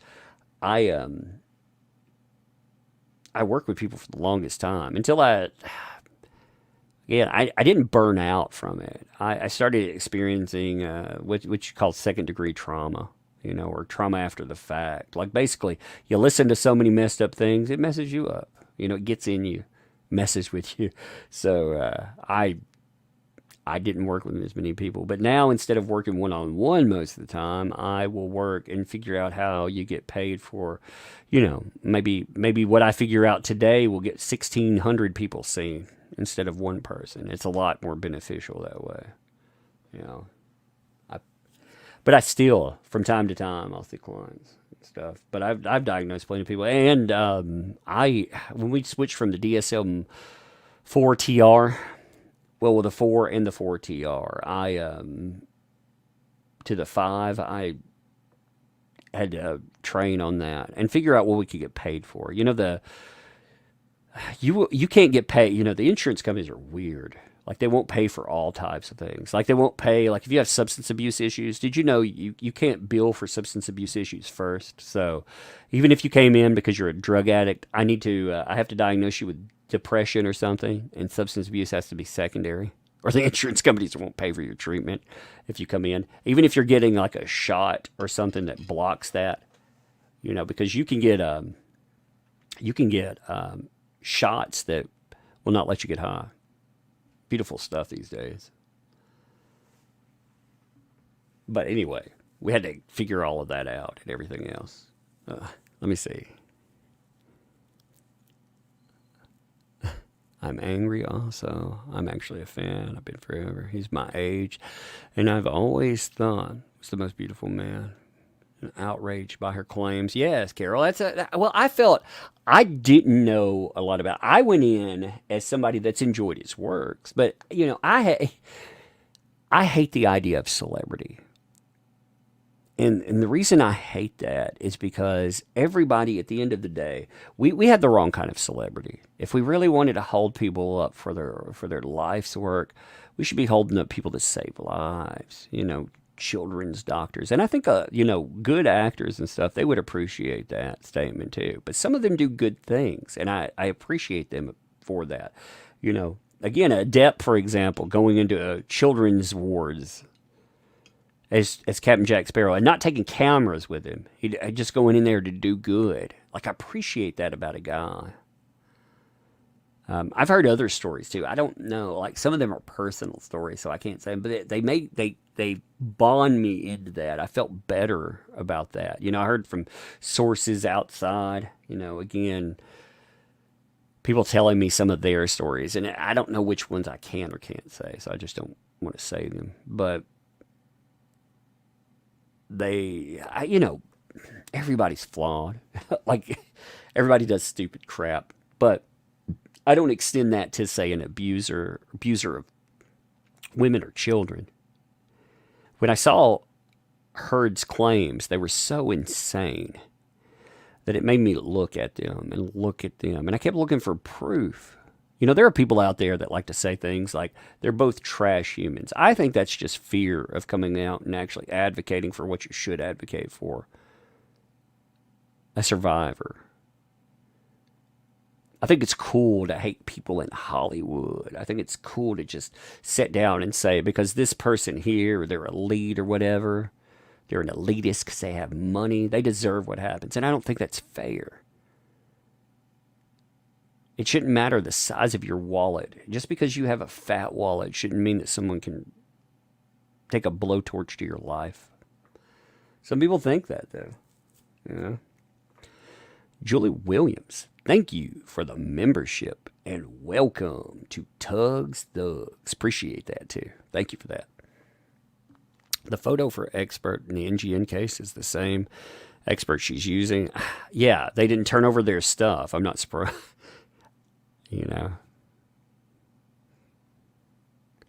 Actually, I thought they were using. Well, maybe they're part of the team. The one person that's tied into that. There's one, I did a video on them, or I talked about them in the live stream, I can't remember. But the expert basically had ruled in a case where they hadn't even seen evidence. They talked about, they overstepped their authority, number one. But number two, they had made claims in a courtroom of stuff that they did not see. Why did he and Vanessa Paradis break up? Probably because, this young thing came along, and there's more to what Heard does than just physical manipulation. A lot of people are like, well, she must be good in this sack. It's more than that. it's more than that because, you got to figure like the people that she managed to get to worm into their lives. Like she's managed to do that to people that they could get anybody, right? So yeah, I'll give some more sexy toast at the end of here for sure. I definitely will. But she's managed to do that to so many folks. It's crazy. I'll play 60 Toast in the end, though. Let me talk about the comic real fast, though. I tried to keep comic talk light in the thing while we were rolling in, but I want to mention it toward the end here. And again, I'm going to leave this up. I'll put a first comment. It's astounding to me. Some people do not realize that there is a case coming up in 2 weeks. It's right around the bend. It's not really even 2 weeks anymore. It's a week and then it starts. So there are people that don't realize that the case didn't end in 2020. They think that this is just a conversation still going on. And I don't understand that. I figure after the case, there will be conversation to be had. There may be, who knows, a few weeks of it maybe. I don't know. I don't know how long that'll go on. I'm not sure. But And I mean, you have stuff that'll tie into Aquaman that'll come up here and there, but by and large, all of this has been waiting for one case to go into the other one. A lot of people don't seem to know that. They also don't seem to know that this is going to be live, that we can watch it. Again, let people know, number one, that it's going to be live. You can watch it on YouTube, and you can watch it with people like myself. Like, let them know we'll watch it. If they don't, for some reason, want to watch it here, they can watch it with other people, too. Ricada Law watch it, Legal Bites. There'll be a bunch of people streaming, So they can take their pick, like whatever you want to cover. But let people know. You could shout out here first, though. I'd rather you come and hang out. I don't know. Like some people do this for a living. Like this is just I have a real job, I'm invested in this case. I've invested so much time in it because I want to be right. Like a lot of people, when they cover this stuff, I can always tell the people who have not invested any time whatsoever, like you have people that may not cover it all the time, but people like Yellow Flash, for example. Yellow Flash is my friend. I talk to him about developments, and he knows this case pretty well. We talk about, like I say, developments and stuff. So even though he's not a right here, right now kind of person. He long term, he knows about this case, even though he hasn't been dropping video after video. But there are people that will jump in the next week that know nothing about this case. They will make preposterous claims. You see them. There will be other people that will claim things like Depp is in contact with Disney. That is not true. I can tell you 100% that is not true. I know people don't want to hear that, but it's not true. He is not in contact with Disney. They have done everything in their power to cause the man problems. I know it's bigger clicks. Like people don't like negatives. Like anytime I put out a video saying like that's not real, it doesn't perform. But at the end of the day, it's the truth. I would rather have good news too. I would rather be able to tell you, yes, that's what it is. But I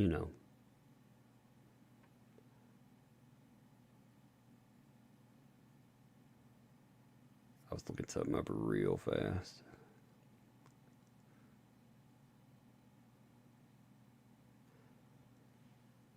Oh yeah, some people have asked too, with a set of 3 comic books, if they could get the Little Umbrella Girl cover with it. Let's look at this real quick, okay? I want to show you the comic book before we run out of time. Jeez, let me talk about it real quick. Let me refresh so I've got the right one up here. I had the, wow, 20, gosh, man, you people are crazy cool. I don't know. Every day when I get up, I think, man, I'm going to push this thing. I'm going to push it hard. And today has been a monster day on that. I mean, we're about $1,500 off of $80,000. Like all of my campaigns have hit 6 figures. They have. And this one, it'll come close. We'll see what it does, but it's crazy. Regardless, like I told my wife, I consider a successful campaign where I can pay everyone, I can put money back, and you know, again, there's money left over. We can put it toward the next project and anything that we need. I consider a project making $80,000 a monstrously successful campaign. So when we hit there, it's successful. And if it keeps going, like I said, we add. Again, we add stretch goals. There's already a card here, but you've got 3 cool little cards that are added. We'll add a postcard. I'll probably add a sticker. I like the stickers are fun. I like the sticker there.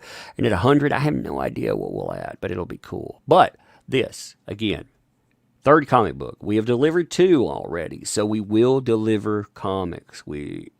I like doing this. I do one about once a year. So we develop it. We take our time with it. That's why we give ourselves a longer time limit to develop it. But the quality, we want to maintain the same quality that you see on the cover throughout the comic book. There are people out there that they'll give you like Marvel, for example. You get a beautiful cover and then you get like awful artwork. Well, this is interior artwork. You can see it's nice. I think so. Anyway, I think that looks great there. Now, when you look at this project here, Hunt for the Littlest Umbrella. The Little Umbrella Girl, or the Littlest Umbrella, that my daughter, when she was 5, she would wander in, while I'm on live stream, and she would talk to me and stuff, and she needed a name. So she would be the Little Umbrella Girl, or the Littlest Umbrella, or LUG, Lug, Little Umbrella Girl. Well, she, with comics are crazy these days. And I thought it would be fun, like when we're putting out our alternative, to be able to make a detective noir adventure. But when she looks at it, she doesn't just see a detective and a sidekick. It's me and her. We're going on adventures together. Like, it's fun. We can have our whole family there. When you read it, again, we put parts of ourselves into that. But again, it's a detective, sidekick, paranormal investigations, basically. Horror, but for all ages.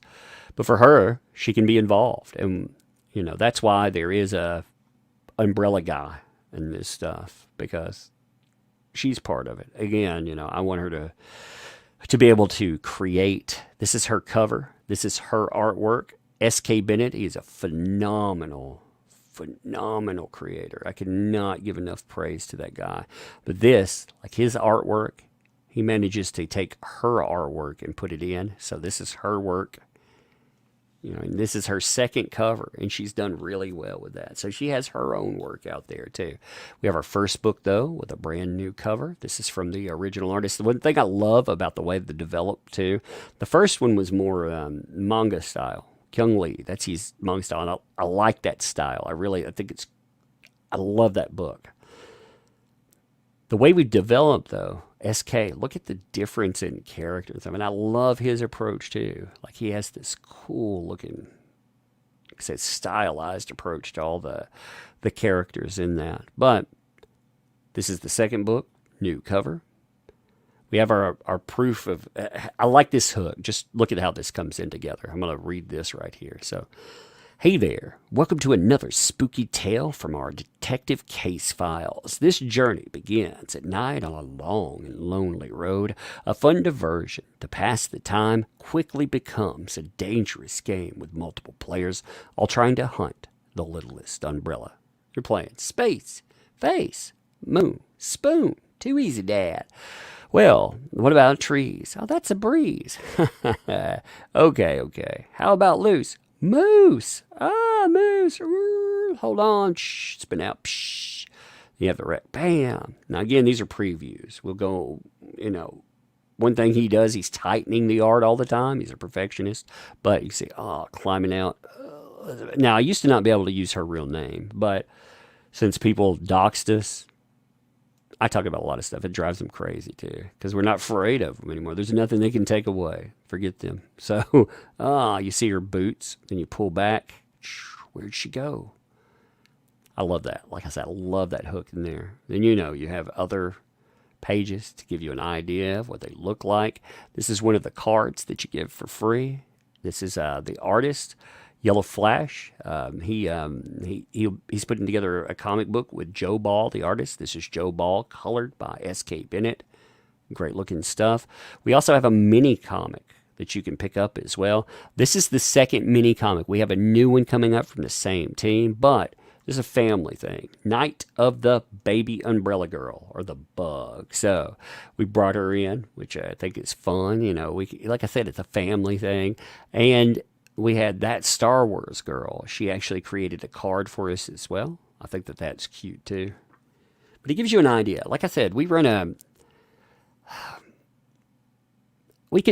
run any type of a venture in this. You know, Action Comics and stuff. They do probably much better even. You know, but I like what we create. I feel good about it. You know, we have something that, in the long run, my kids, like my daughter, is inspired. There's a picture from the second book I find actually inspirational. I love the artwork to it. But it has that umbrella guy is falling down, so he's sitting down lower, and you have these three creepy looking fishermen. One of them has like a hook in his hand, and the other ones, you know, have chains and stuff. And the little umbrella girl is standing like right in front of them. You know, like standing up. She's really short, you know, because she's a kid, but she's standing up to them. And I like that. I like that stand up, you know, for yourself and the people that you care about. It's a great looking picture. He did a phenomenal job creating that picture. But you know, that stuff and the message that it sends is a positive one. And I like sharing that message with other people. I think it's fun. You know, there are a lot of people out there that have probably never seen comics either. And if you don't care about comics, you're like, I don't even care about that. Well, we created a charity tier. The charity tier, you buy a comic book, again, to give away for charity. We match that with a comic book that will be given away too. Now, we had somebody the other day, Wonder Girl, that actually picked up, she wanted to do $2,000 worth of donations. Which is, I was like, whoa. So, you know, there's about 80 comics, but I ran it up to 100 because I thought that would be, you know, good. And then we match that. So we, right now, for comic books that we can use for charity out of this, and again, I'll add more just because I will, because that's how, you know, I like the idea of charitable donation off of this. But right now, we have 340 comic books so far that attach to charity. I think that's cool.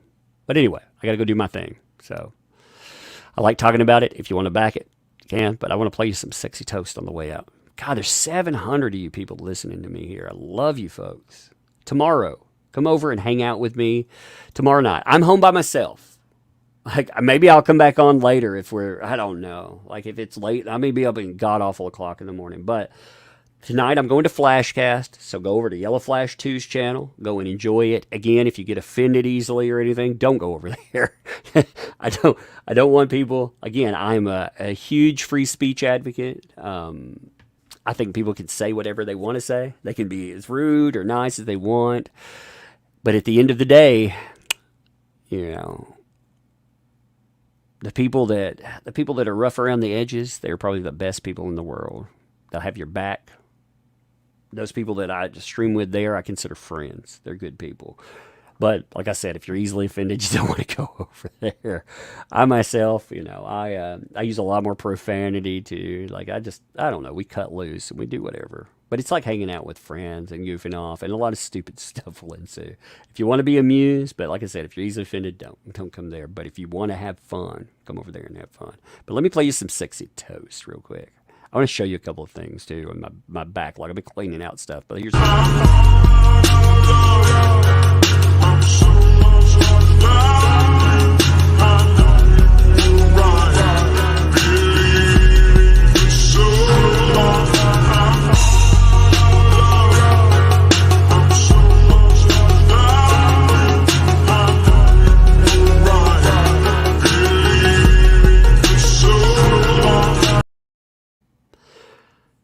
C24 Bear, I asked do you have to read the first book to follow, or are they different stories? No, they're different stories, but you're rewarded for knowing them. You'll see there are things that come up in every story that attach to it, but you can pick them up as standalones. So you don't have to read them that way. It's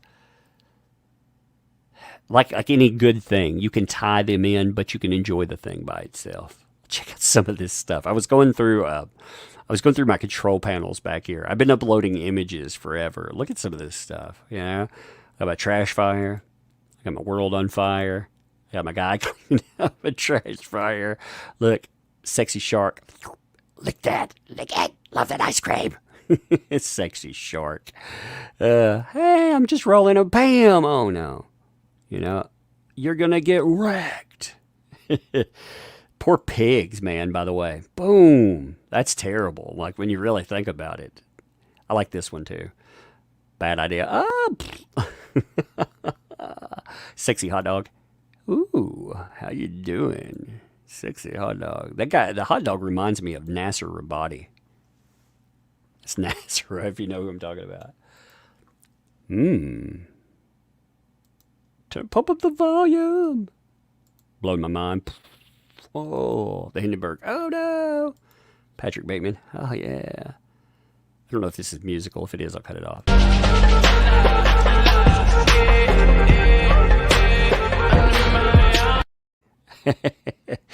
We have the musical ones. We have the Tug on Rampage. I didn't make all those either, by the way. We have the Tug riding his scorpion, taking out people. I like how whoever drew it didn't give me a shirt or pants. Like my, hey, how's everybody going? Oh, no. I like that one too. Tug in the rain. Whoop, come on, tug in the rain. There we go. He's on the walk. He's like, yeah, I'm going to walk here without sound, because I don't know why. But I'm going to do a lot of walking there. So at one time, one of my craziest detractors, crazy guy, went on Kiwi Farms, the site, wrote about 200 pages, maybe about 20% true, but wrote about 200 pages, like stalker level. I found out that guy died recently, and I was kind of sad. I don't know, man. He was as I've said before, he was a little person for real, or a midget, whatever the right thing to say in that. But at one time, he got mad because, I kept saying, like, after I found out that he did this picture of me. When I went to Anime Matsuri, I wore this Friday the 13th mask with an umbrella symbol on it. And he put up a picture of himself dressed like Chucky, basically implying he would stab me to death. And I said after that, I started having dreams about how he was going to pop out of my garbage can or, and attack me or something. Yeah, I thought it was hilarious. So anyway, he brought that up, and somebody made an animation of it, and it's right here. Oh boy, Chucky's going to jump out of the garbage can and... That's the real guy there. But he died recently. But he was obsessed. I mean, he was obsessively crazy. And again, wrote 200 pages. I mean, it's fucking crazy. Anyway, I've been going through all the stuff, the backgrounds and everything that are on here. I can't show you the backgrounds, I don't think. I have, I don't know, there's just some funny ones. And they go all the way back to the beginning of the cases. So, I don't know. They're just entertaining. But anyway, Tomorrow we'll get back here. We'll have a little bit of fun. We'll go over everything. I don't know. We're getting prepped for the case. We have 1 week left before the case hits. So make sure you catch live streams. We'll go over anything. If you have a document or something that we haven't covered that you want gone over, it's something that I missed, email me, granularheaven@gmail.com. That is also on my YouTube channel. Just hit that. Email me from there. Yeah, we'll go over, like I said, we'll go over things. We'll catch up some stuff. I don't know. It'll be fun. But anyway, I'm going to let you go with this. Appreciate you, folks. Until next time, we will. See you soon. Go to Flashcast too.